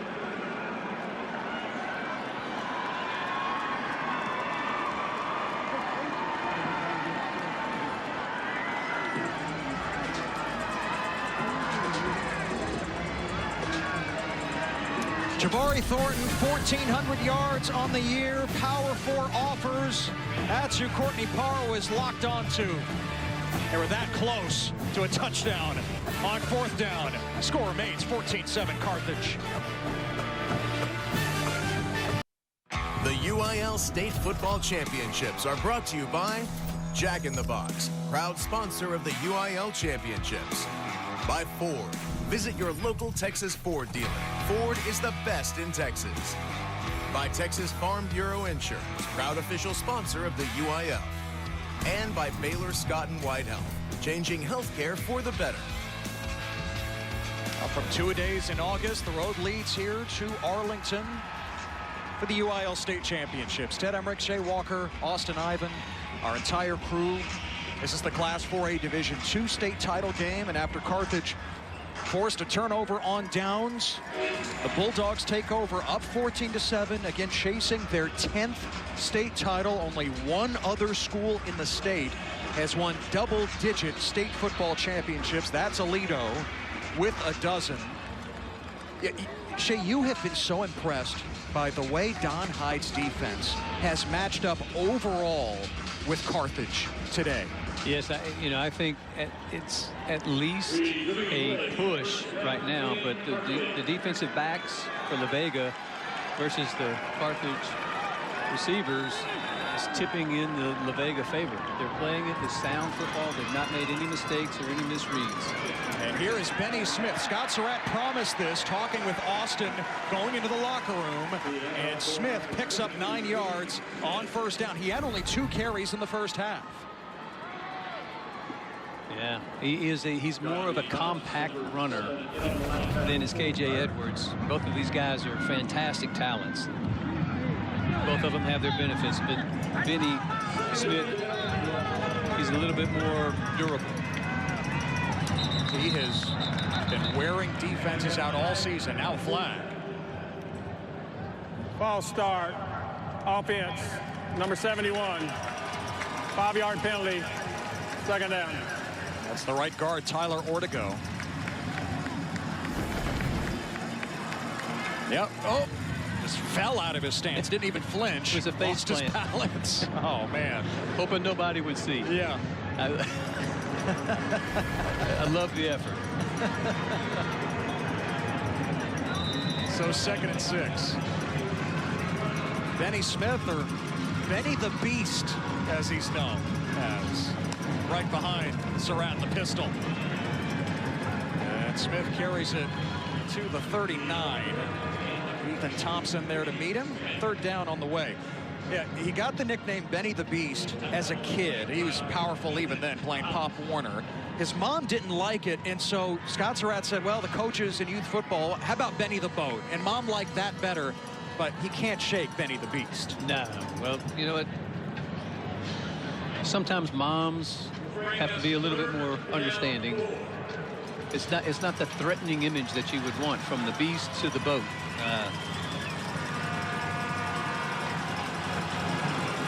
So Smith exits, Edwards back on, 3rd and 4. Surratt sails it incomplete over the head of Cale Preston, his cousin. 4th down. Antoine Good. Great position on that pass. Jet has to put a little bit more air under it than he thought because the coverage was so tight. Don't blink here. 4th and 4 inside their own 40. Carthage going for it again. They're 1 of 4 on 4th down. Final seconds of the 3rd quarter. Surratt protected. He guns it. That's caught by Henderson. 1st down for Carthage. Past the 45. Yeah, that's a relief right now for Junior Henderson because he was out on the island, pushed the corner off, and broke the route off. And just making that catch right now, giving him confidence because he's been struggling in this game so far. And Henderson is a good, standout guy, man. He's got 1,008 yards on the season, 16 touchdowns. He's definitely a force. 5 seconds remaining in the quarter here. Yeah, Jet Surratt now 6 of 19 for 69 yards. Give it to KJ Edwards. And Edwards bangs to the 49 for 3 yards. That brings us to the end of the 3rd quarter here in the 4A Division II state championship game. La Vega going for title number 3. Scott Surratt wants number 10 here in Arlington.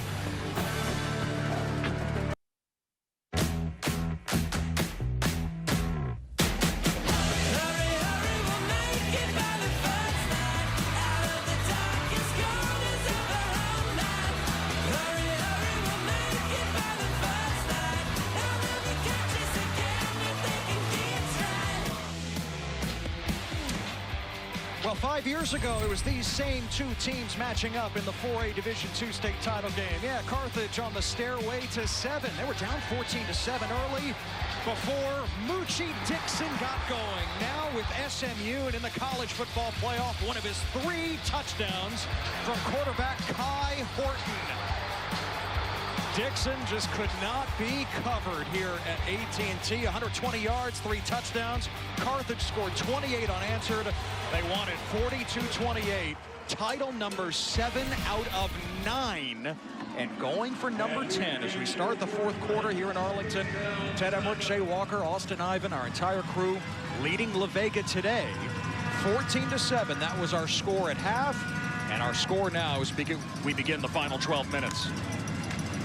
Jet Surratt swings it on second down. Oh, tipped in the air off Jaden Jeffers' hands and incomplete. How many drops have the Carthage receivers had today? Yeah, I can think of at least 3 now, and that ball might have been a little high. But Jaden Jeffers is, you know, he can make that catch. He'll be a little mad at himself for a little while, and then hopefully he'll get an opportunity to come back and redeem it. The only sophomore starter on offense for Carthage. He heads out here on 3rd and 7.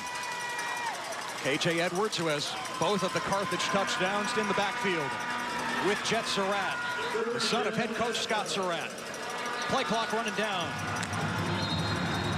And did they get it off in time, or did they call a timeout? Delay of game. Offense. 5-yard penalty. 3rd down. It's been a problem today. Yeah, you see the sense of urgency. But this a nanosecond too late.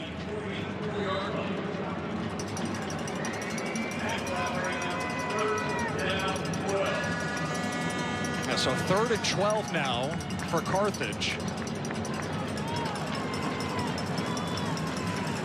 Again, they're in 4-down territory wherever they are on the field. That is Scott Surratt's mentality as the offensive play caller. Well, 3rd and 7 is a lot better than 3rd and 12. No doubt. Oh, looking for the screen to Edwards. Surratt under pressure from Jeremiah Jones. And Surratt was lucky to just get rid of it. And Jeremiah Jones, again, coming in up off that defensive line, broke through and, man, had a clear path. You can see Jet right there. He knew this play was blown up, and he just shot-putted it out to make it a forward pass. On 4th and 12 from their own 44. Wonder if Jet Surratt will quick kick it this time. He does it. 3rd punt for Surratt today. No return man for La Vega. And a Carthage roll inside the 10-yard line.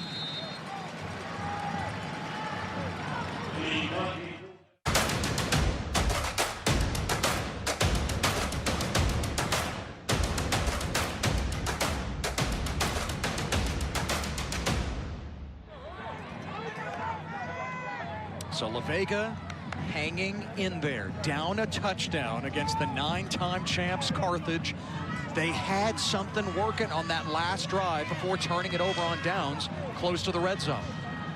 Well, I mean, that's you think about them staying in this game and making it a game, and they have played extremely well. A couple of little places Don Hyde would like to clean up, but overall this team is playing well and playing well enough to win.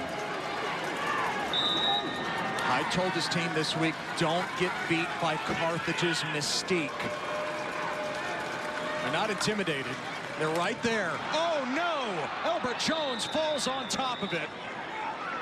With a botched exchange, and it's a loss of 3. Kwon, number 66, the center, is only a sophomore, and there's been a couple of, more than that one that we just saw, that the snaps from the center to the quarterback, Courtney Parr, I mean, he's had to go down and bend down around his knee level, picking him up, and right there, that could have been a horribly disastrous result.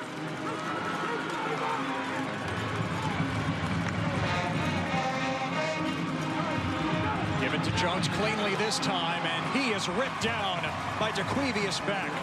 So another loss on the play, this time 2 yards backwards. And DeQuivius Beck was sitting out on the edge, setting it, and then waiting for the runner to come to him. And as soon as he did, Albert Jones just drops him down for the tackle. Negative play. They add up, don't they? Now it's 3rd and 15. La Vega at its own 5.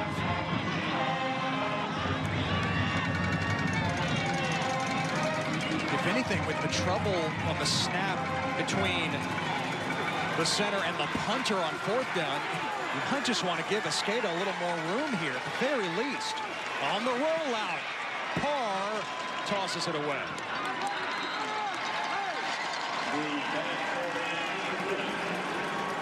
So now 4th and 15. And you really need a clean snap to Escada. He'll be lining up right at the back of the end zone.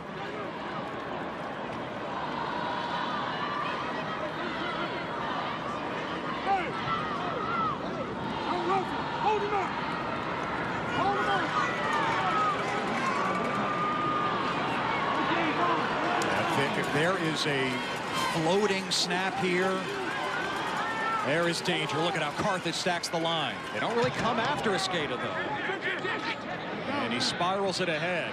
Oh, big La Vega bounce. And scooped up by Jaden Lewis at the 40. And Lewis is lassoed down at the 42. A 53-yard punt by Escada.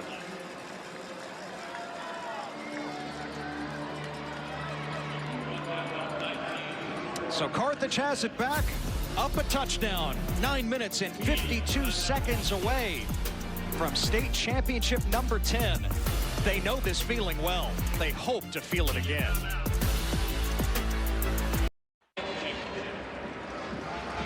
One team gets to hoist this in 9:52. Will it be Carthage? Will it be La Vega? Now, the Pirates have had an inspiring force on their sideline all season. For more, here's Austin. That's exactly right, Ted. He's not just a part of the team, he is the heart of the team. That is what Don Hyde said about Stefan Jimison. You can call him Hoorah, that is his nickname, and a very fitting one because he is always on the sideline with a smile. Coach Hyde said he comes into his office every morning and asks what he can do to help. He is always wanting to be there for others. But earlier this season, he was on the receiving end of things when his house caught on fire. Coach Hyde immediately set up a GoFundMe. The Pirate community showing up in a big way. They raised enough money to get him a new apartment. Coach said if you cut him, he'd bleed blue and gold. He is a true La Vega Pirate, and it's so special for the community to show up and give that support back to Hoorah. It's amazing to see them rally around Stefan Jamison the way La Vega has as a whole. Thank you, Austin. Carthage takes over, and Benny Smith right into the teeth of the defense for a couple of yards. Marquay Willis delivering the hit, which you could hear all around AT&T Stadium. Yeah, and that's coming from the safety level, so getting down at the line of scrimmage for Marquay Willis was pretty outstanding, but he had a lot of help. I mean, that just linebackers, whomever. It's a house party, and the La Vega Pirates are playing really good defense. You almost get the feeling with the way the offense has struggled overall, the defense might have to make that tide-turning play. Here down a touchdown, 4th quarter, 9 minutes to go. Now it's Edwards, and Edwards inside the 45 of La Vega. He found the avenue for 17 yards to move the chains. Now the downfield blocking was excellent on this play, creating more space. You saw that first kick out block. And man, KJ Edwards he's not just a fast guy, he's a tough guy. That's what Scott Surratt said this week. He has improved grinding out the tough yardage this year as a junior. Now on the toss, Edwards with another first down. He slips inside the 30-yard line. 12 more yards. Offensive line doing yeoman-like work.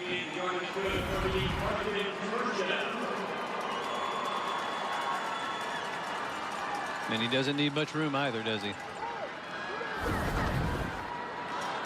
KJ Edwards' last 2 carries have been dynamic and getting his team into scoring position.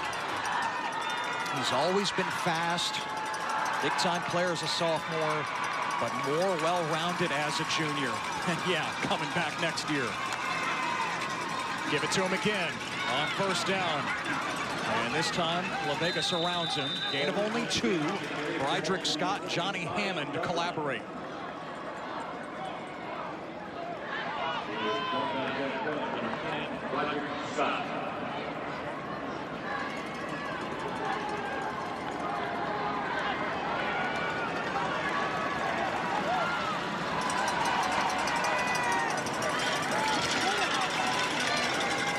Edwards heads out after 3 straight carries.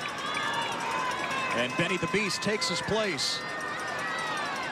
Carson Crawford lined up as the fullback. Carthage throws so many formations at you. Smith hit the line, and he trudges ahead. Maybe a half yard there. Warren Richardson on the stop. Man, these guys are flat getting after. Take a listen to this.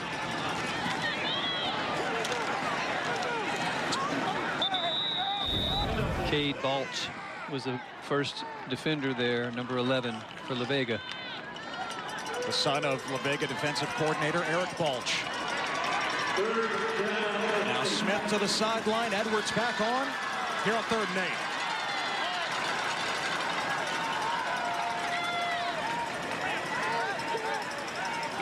Play clock winding again here.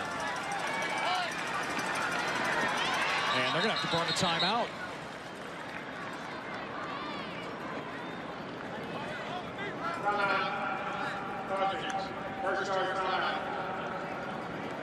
Nine of the 11 defensive players for La Vega were on the line of scrimmage. I mean, they know what's coming. Rough and tumble, man. And yeah, it's who can be low and still make the play. Like Don Hyde said, basics are just basic, you know, but you have to execute them.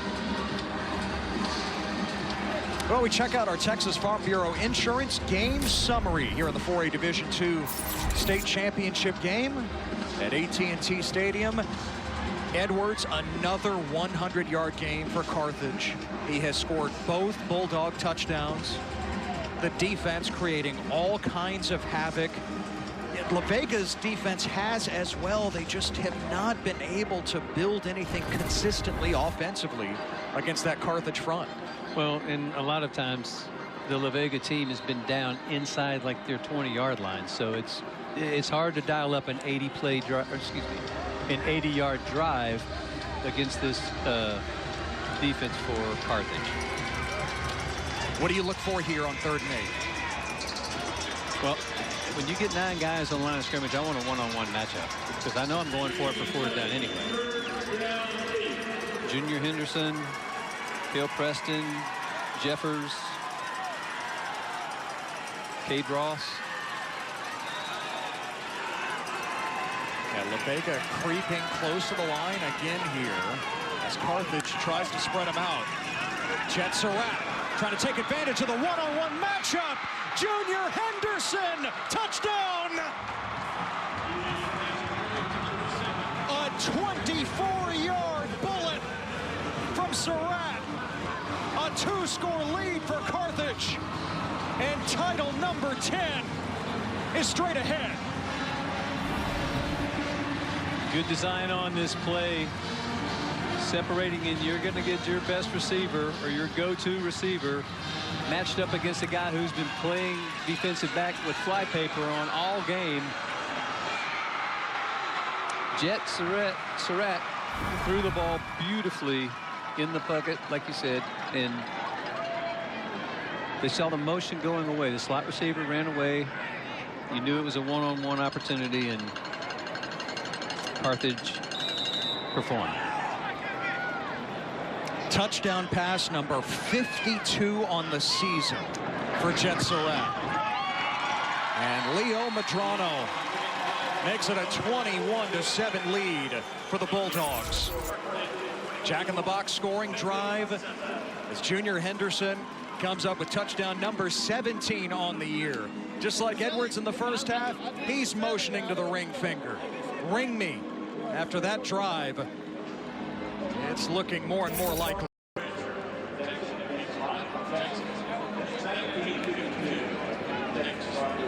Scott Surratt, Shea, told us this week, Junior Henderson, with all the talk about the backfield, and it's well-deserved for Edwards and Smith and even his son at quarterback, Henderson is the key to our offense. He opens it up. The fact that Jet can take those shots and Junior Henderson, more often than not, wins those one-on-one matchups, that affects everything a defense will try to do to you. Yeah, well, he's a big frame guy. He's 6'3", 175 pounds, and he's extremely athletic. And, you know, defensive backs they don't grow them that big. You know, they're more like 5'10", 5'11" guys, and they can still play, but you get a one-on-one matchup, and if you go to it and back to it enough times, Junior Henderson's going to be your guy that you want to throw the ball to, because you know he's going to make the catch. Henderson already receiving some interest from SMU, Arkansas, and others. No offers quite yet, but just you wait.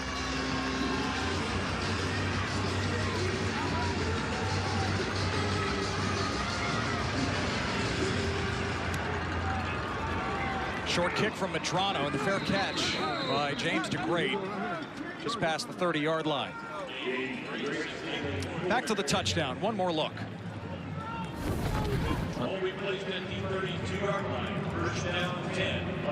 Separation, and just he needed about half a body width to make the play for the touchdown, and the ball was thrown inside. You know, a lot of times you hear about the back shoulder throw, and that has its place, but when you have a guy that's 4.5 inches taller than the guy that's guarding him, cutting to the inside allows you a little bit more room and more just knowing what the trajectory needed to be on the ball. Down 2 scores. Parr off the hands of Jabari Thornton. La Vega's star wideout, who does have offers from the likes of Oregon, Ole Miss, Arkansas, Baylor, Houston, and others, still without a catch today.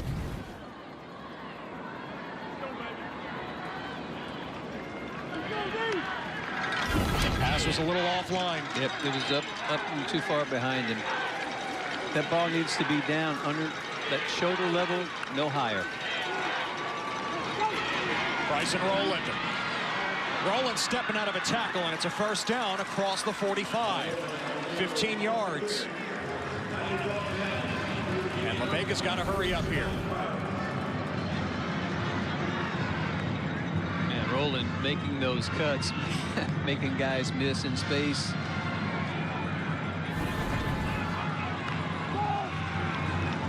Back the blitz. Parr is sacked by Clayton Ingram. Carthage brought both linebackers, and Ingram ends up with his 5th sack of the season. Loss of 9.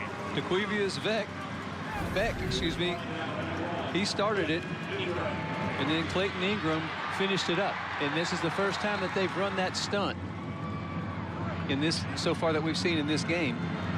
And Parr wasn't ready for the second layer.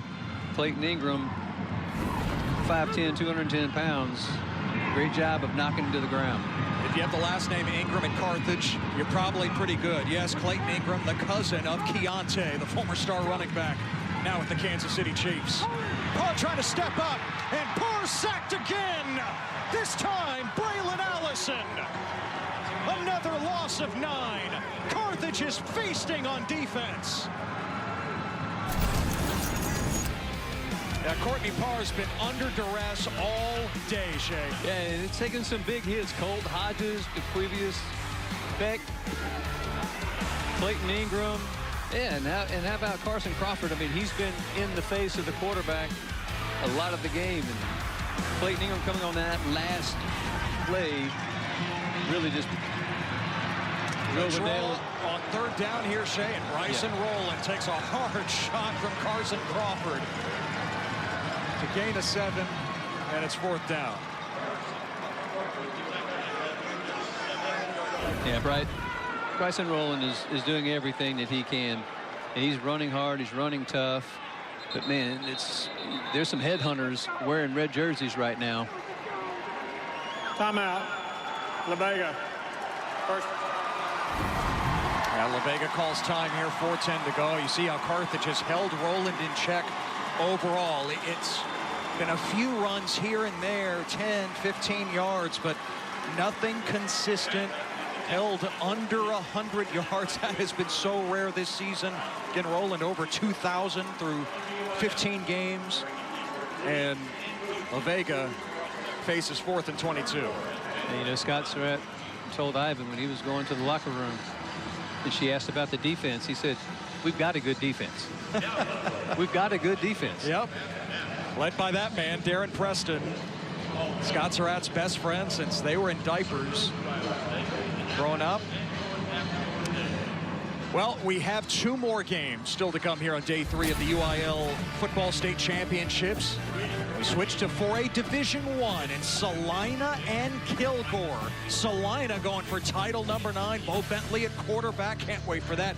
And can't wait for tonight as South Oak Cliff is in the championship game for the 4th consecutive year, looking for their 3rd title, fueled by the loss last year to Port Neches Groves. Game we did. They match up with Richmond Randall, the 3rd-year varsity program, tonight at 7. I mean, this is the cheapest ticket for entertainment that you can do, right? I mean, even if you come to the game, it's a cheaper ticket. Probably cheaper to park or come into the game instead of parking. Yeah. And lots of good football left today. Really good crowd here for the early game on Friday. Can't wait to see what it looks like tonight, not to mention tomorrow with our final 3 games. 4th and 22, Parr unloads, incomplete, wide of Roland, and a turnover on downs with 4:03 to play.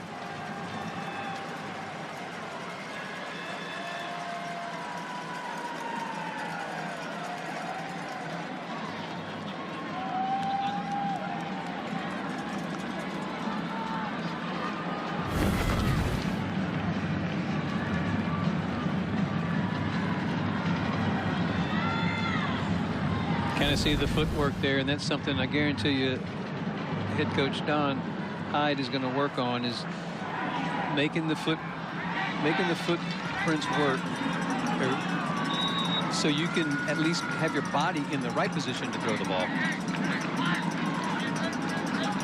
That'll be part of the learning process as he moves from a sophomore to a junior. Quite literally the 4-minute offense now for Carthage.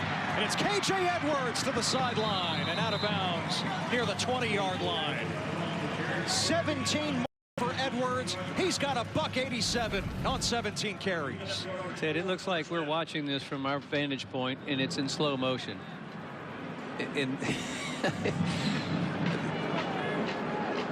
KJ Edwards just, I mean, that top end speed for him is unbelievable. And really, I'm saying it from a stale position. I'm not on the field trying to tackle him. Yeah, can you imagine trying to keep up with that? No, I could not. Edwards again, and he tripped. Still picks up a couple, maybe 3.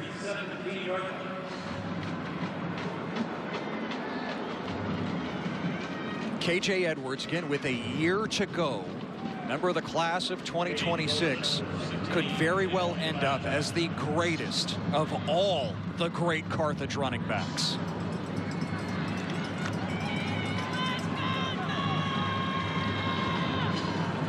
It's a high bar to clear. He's on his way.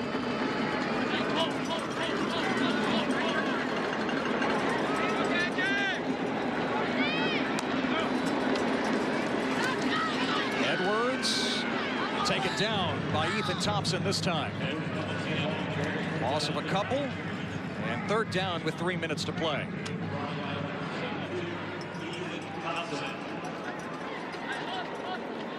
Can't say enough overall about La Vega and their defense, hanging in there. Again, Don Hyde calls that defense. Former defensive coordinator at the school. And the Carthage defense today really won this game. Yeah, I would agree with that. Again, Scott Surratt talking to Austin. We got a good defense, and he knows that better than anybody else in this whole stadium. 3rd and 9, Surratt to Henderson one more time for the capper. A 19-yard touchdown. Another dime from Surratt. And the 10th state championship is going to come to pass for Carthage. Nice job by being patient there for Jet Surratt. He knew that he had this at the formation. Junior Henderson's just turning it on in the 2nd half. Good to see him playing well. They won't have to point at the hand very much longer. There will be a ring in the near future.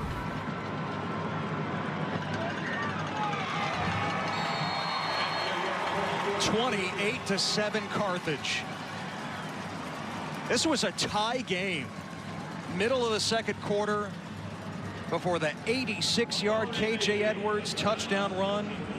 Defense giving no ground to La Vega here in the second half. And a couple of touchdown passes from Jet Surratt to Junior Henderson. And can you imagine what this has to be like for Jet's dad, for Scott, the head coach? He's going to win a state championship with his son as the starting quarterback. Oh, and he has a chance to repeat. His son's only a junior. Scary. Oh, man. But, hey, listen, I would say this. You got to tip your hat to La Vega. Man, they played hard. And they put a lot of pressure on this offense from Carthage, because there were, I think you said earlier in the broadcast, 47 points a game. 50 plus. Or 50 plus. Okay, yeah. And defensively, La Vega held this high-powered Octane team in check.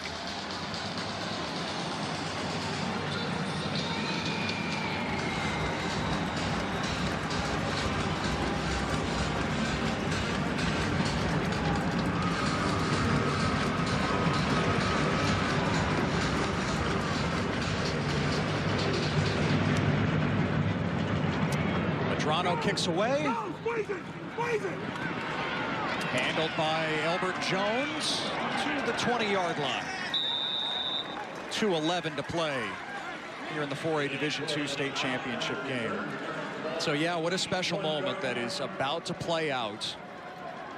Jet Surratt was 7 days old when his dad got the head coaching job at Carthage. Coming over from Texas High in Texarkana, was a ball boy for the previous state championship runs, took over as the starting quarterback last year as a sophomore. Scott says that Jet, his son, is by far the smartest quarterback I've ever had. I mean, what a surprise. His grade school reading assignment was probably Dad's playbook. A lot of praise there for Jet Surratt. Javen Hernandez in now for La Vega at quarterback. A little more mobile than Parr, and runs around and gets taken down for a loss of 2. Back at the 20. You know, Jet texts his dad every single week. Different ideas, highlights from the NFL, from college football. Hey, what do you think about this play? Hey, let's use this. It wears him out, honestly. Well, he's been coaching for a lot longer than Jet's been in high school. Uh-huh. Hernandez throws it short. Big smack. Carson Crawford again. Jamarcus Daniel was the target.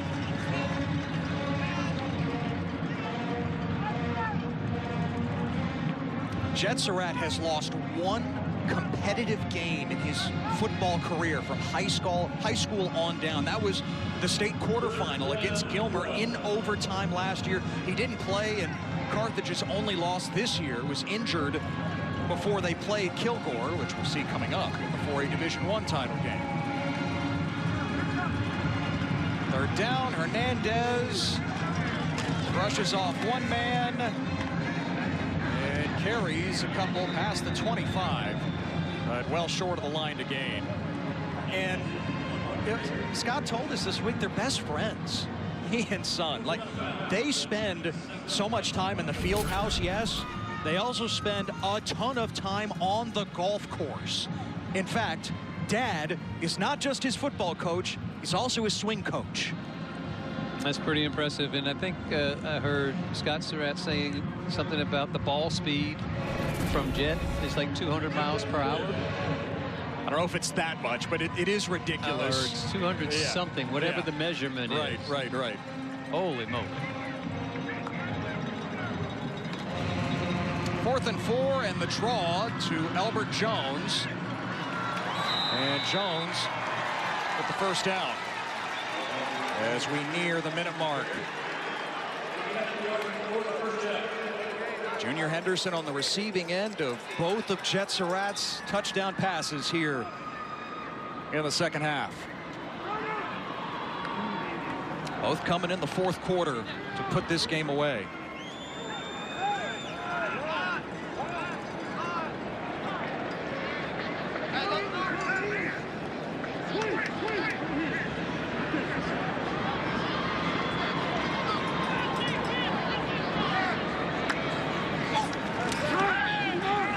First down, 40 seconds. Hernandez uncorks. Jaden Lewis is down there. Oh, that was caught. Wow. The catch made by Marquay Willis. Starter at safety sees very little time at receiver. This goes for 46 yards. Wow, what a great time, or excuse me, a great job of timing his jump. And as he's coming to the ground, the hands of the defenders is pulling the face mask up. But that's a huge play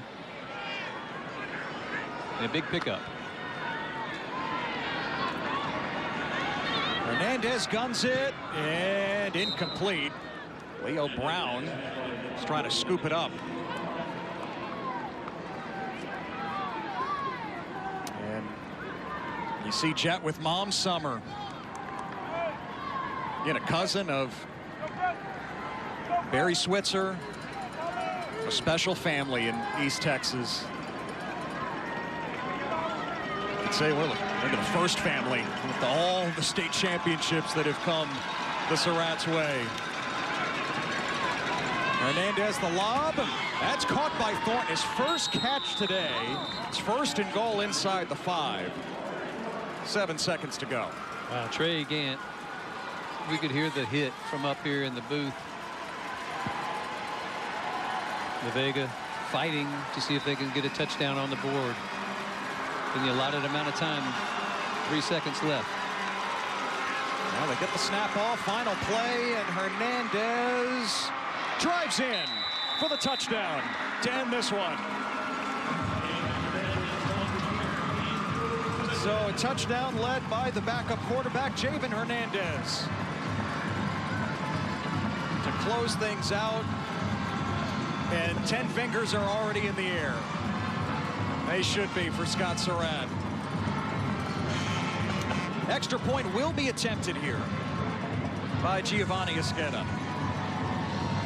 But all smiles on the Carthage sideline. Saw the embrace there. Surratt and Darren Preston, his defensive coordinator. Best friends since they were little kids.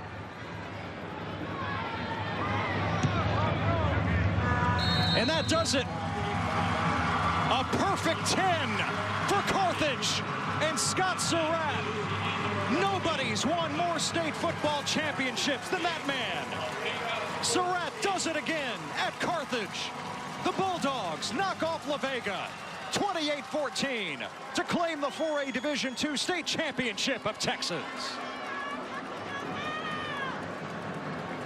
You know, there's going to be a lot of talk about this game, obviously, because of the 10th win. But in the first quarter, Carthage, total yards, 18. So they were in a dogfight all game long. Pulled away late with the touchdown passes from Jet Surratt to Junior Henderson.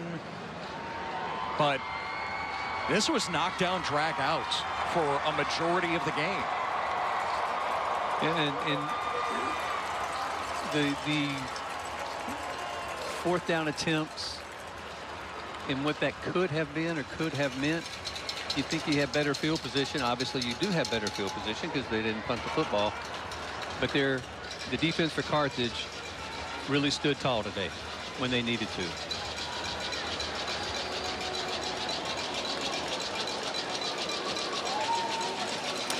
Our Jack in the Box player of the game. And Shay, it's KJ Edwards. Well, he had a great game, and really when the offense was struggling, He was the guy. You hand him the football. This is the 86-yard touchdown run. And the speed and the change of pace in the running that he does, man, is just phenomenal. He's going to be a great college player. Wherever he ends up. Downstairs, Austin Ivan. Coach, congratulations. History has been made. 10 state titles. What does this moment represent? Oh, well, it represents a lot, you know. It represents we have great administration. You don't get lucky this many times. You know, you got to have a great administration and, you know, great coaches and great players. And but it's very special. I mean, it's very special.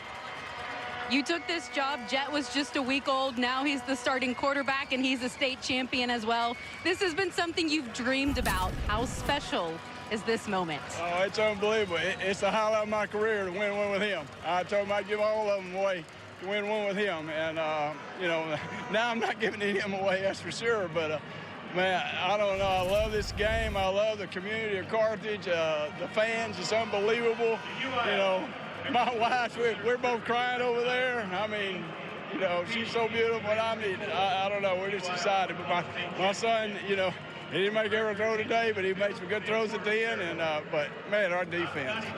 Defense was impressive. I don't know what you'd be nervous about, Coach. You are 10-0 here on this stage. What's the secret to winning it all when you get to AT&T Stadium? Well, I always get a lot of texts from friends and buddies, and I always going to say, we're going to play hard.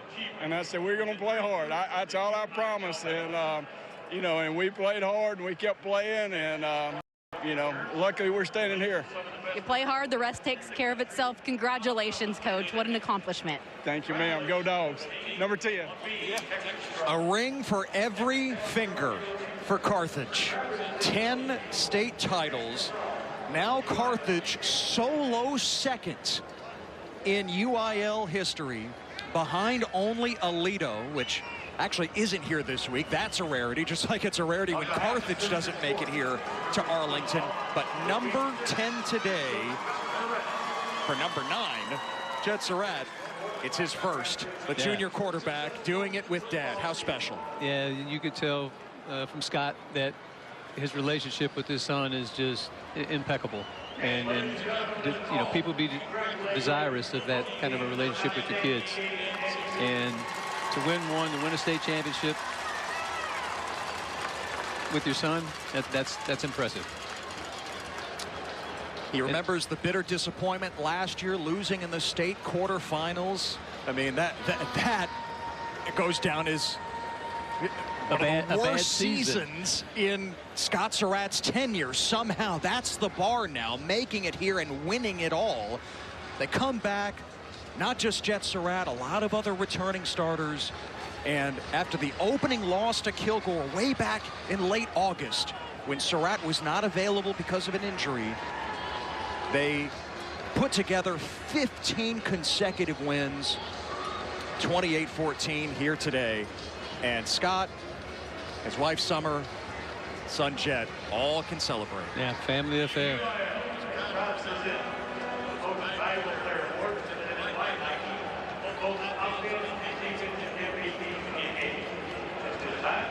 Hats have been passed out. Gold medals around the neck. KJ Edwards, Jet Surratt and company. And let's find out who the defensive MVP today. PA announcer Jim Jennings. The defensive player of the game for the Conference 4A Division II Football Championship, as selected by the media today, from Carthage High School, number 8, Daquivius Beck. I mean, you could take your pick. Yes, that Carthage defense, right? Oh, it was stellar. It was stellar. Colt Hodges, again, we don't think we gave him enough credibility because he was the starting right guard, but he was running down plays 15, 20 yards away. He wasn't taking a breath or a breather, man. He played a heck of a game. So, as did the front. James Morrow, Braylon Allison, Carson Crawford. I mean, we could have picked any one of those. Quebec well-deserving as well. He's got the hardware as the defensive MVP of the 4A Division II state title game.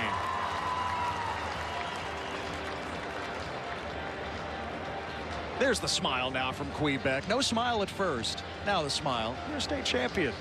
I like the way he's pointing that index finger. Hey, that's me. Yep. Right on. That's cool. Well, I wonder who the offensive player of the game was today. Back to Jim Jennings, our public address announcer. And now for the offensive player of the game for the 4A Division II Football State Championship, as selected by the media, from Carthage High School, number 0, KJ Edwards. And yes, Edwards again motioning to the ring finger. Edwards with both of those touchdowns in the first half, Shea, from 21 and 86 yards out to put Carthage in front for good. Well, not only that, though, Ted, it was the whole game, and he ran tough and physical. I can guarantee you that he's going to go sit in the locker room and he's going to have a few bumps and bruises on him because it was a physical battle. We said it earlier, in a dogfight, and just for running the ball and being willing to take your team with you when you're getting in, and because you don't always get good blocks, you don't always get a straight path, and he did, and it was fantastic. And now for the runner-up trophy, completing the season with a 12-4 record, the Pirates of La Vega High School have represented their school with pride. Coach Don Hyde will now accept the state finalist trophy. We congratulate the Pirates of La Vega High School for an outstanding season. It really was outstanding. La Vega had won 10 in a row coming in. They went just 2-3 in non-district. It was a brutal non-district schedule. Losses to Salina, just coming up next right here from AT&T in 4A Division I, West Orange Stark and Stephenville. But the road ends here, and the road ends with another trophy for Carthage. And now at this time, we recognize the 4A Division II football state champs, the Bulldogs of Carthage High School. With the record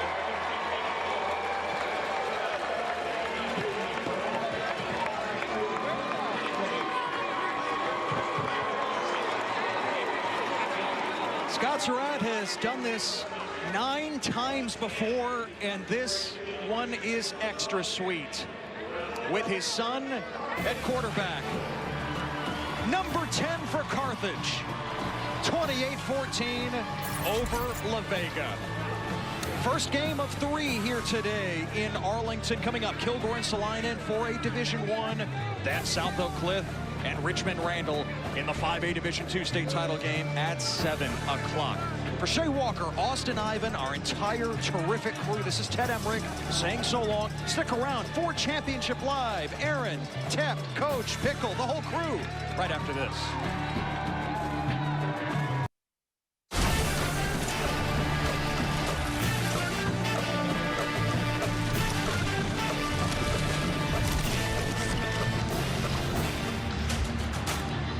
To think the Carthage Bulldogs have never known leaving AT&T Stadium anything but a state champion. 10-0 all-time on the title stage, and all under Scott Surratt, who gets one for the thumb today, putting him atop the leaderboard, which we'll get into. But most meaningful for him was doing it with his son. 28-14, the final over La Vega in the 4A Division II title game as we reflect on the journey here on Ford Championship Live.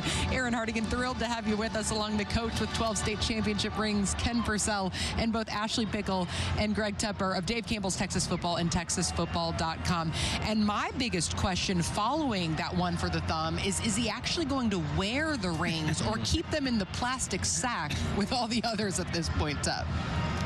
I mean, it's now time to have real big conversations about Scott Surratt. He has 10 state championships. He's 10-0 in state championship games. Like, the question is now where he ranks all time as far as greatest coaches in Texas high school football history. Because here's who he has more rings than, okay?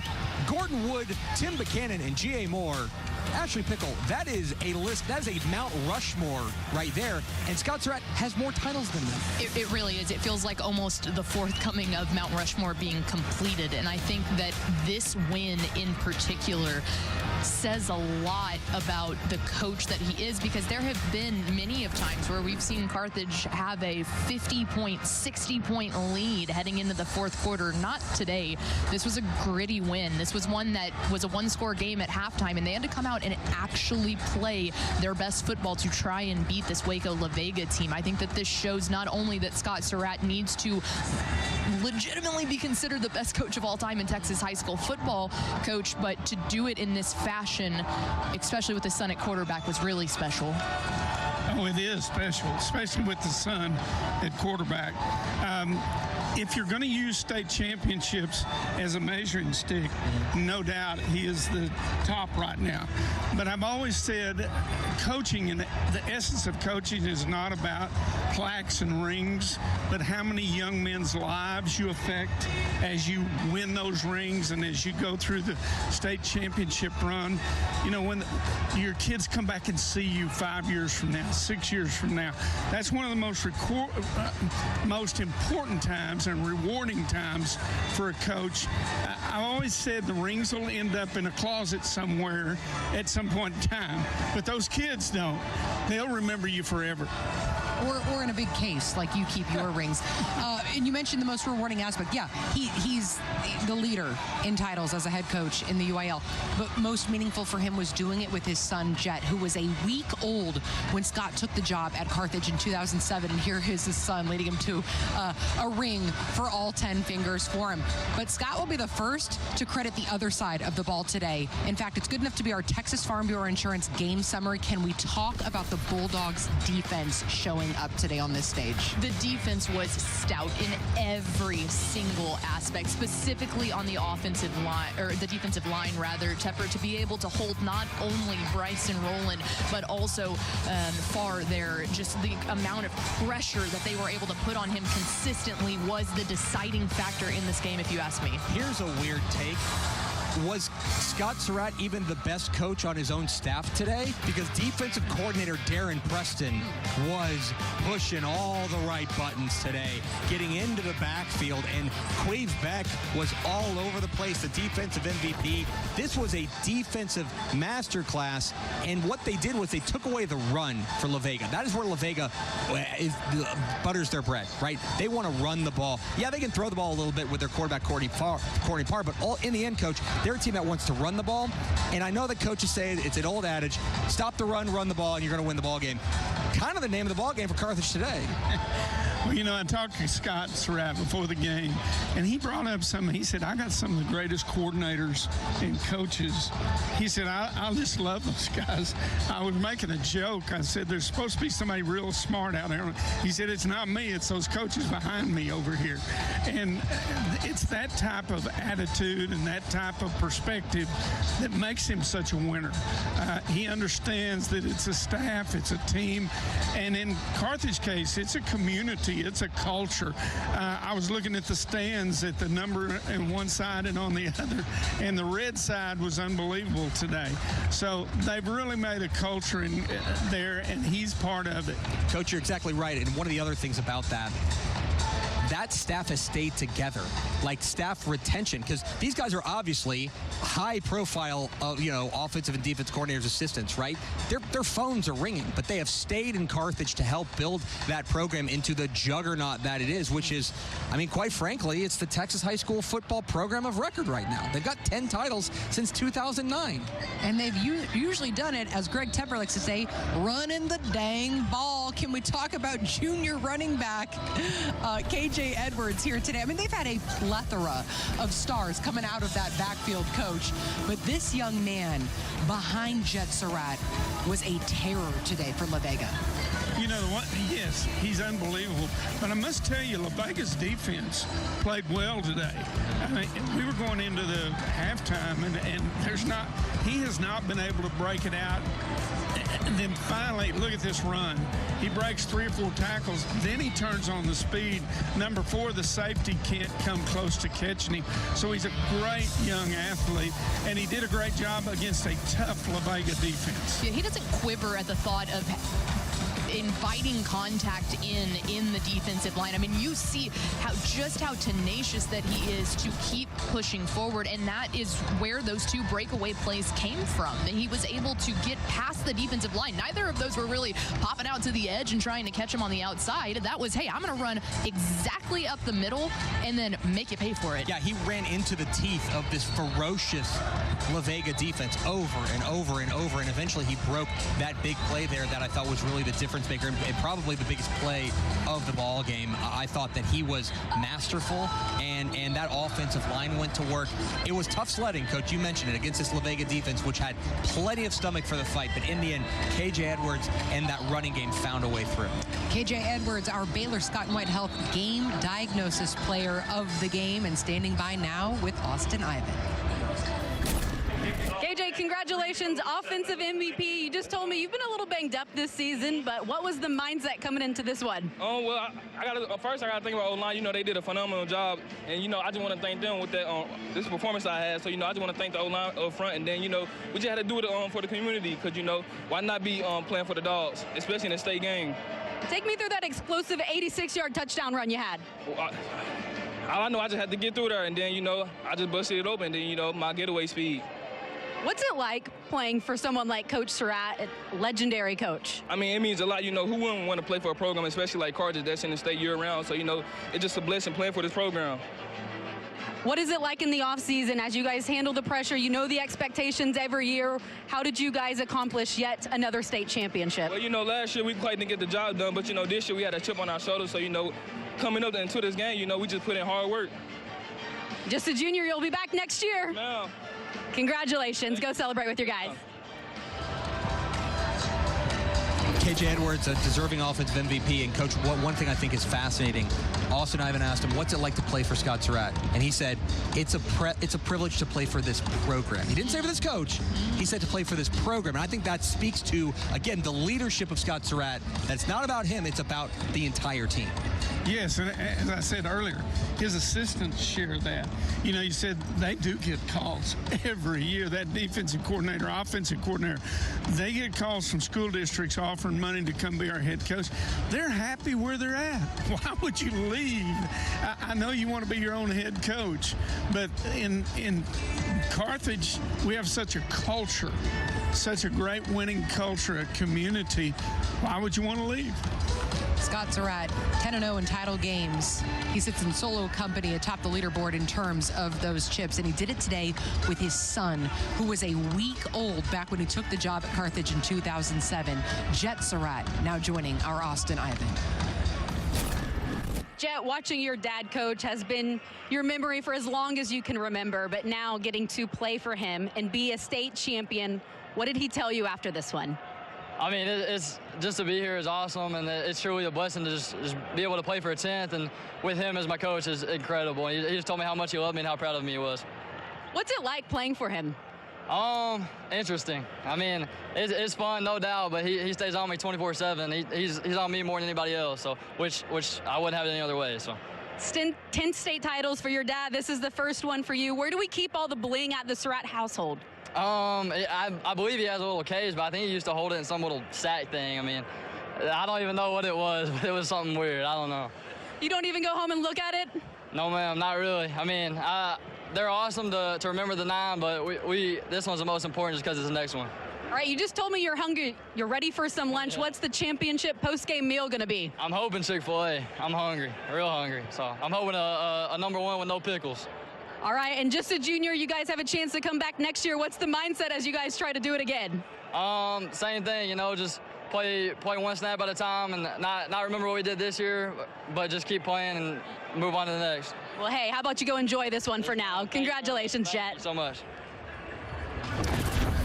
Jett Surratt, now a state champion quarterback there, and a lot to break down there. Obviously, the Walmart sack where his dad keeps the rings, but no pickles. Come on, man. I thought we were tighter than that. That's Jett. We got. Let's talk. I was sitting here thinking like filet. No, he wants Chick-fil-A. Yeah. Like a filet mignon, Jett. That's what he deserves after today. But how special when you think of the full circle moment it must be for the Surratt family today. You had to listen close because the quarterback was talking real fast about his dad. But then he told me he loved me. And that's big. All the other things, hard work and all that, but my dad loves me. That's important. That's a big one. That's a real big one. I think, too, that the other side of that is the fact that he said, my dad is hard on me. He's harder on me than anyone, but I wouldn't have it any other way. I think that says a lot. We can talk about how incredible of a coach Scott Surratt is, but I think that says a lot about how well-rounded of a player that Jett Surratt is. He welcomes that competition. I think it's no doubt that he goes out there and gives it his best because he likes that. He's hungry for it. He's a competitor. You can learn a lot from your dad, but it takes a lot in you to welcome that kind of pressure as that young of an age, especially as a junior. Scott Surratt is hard on all quarterbacks. Imagine when the quarterback is your kid. I mean, I can absolutely understand where you're coming from, Jett, but now he's heading back to Panola County a champion himself. Scott said his favorite book growing up was the playbook. That was evident today as Carthage is your 4A Division II state champion. They'll head back to Panola County as winners because that's the only thing they know when departing AT&T Stadium. Just incredible. We'll continue to bring you more reaction to it on Ford Championship Live. Ford Championship Live is brought to you by Ford. Visit your local Texas Ford dealer. Ford is the best in Texas. By Jack in the Box, proud sponsor of the UIL Championships. By Texas Farm Bureau Insurance, proud official sponsor of the UIL. And by Baylor Scott & White Health, changing healthcare for the better.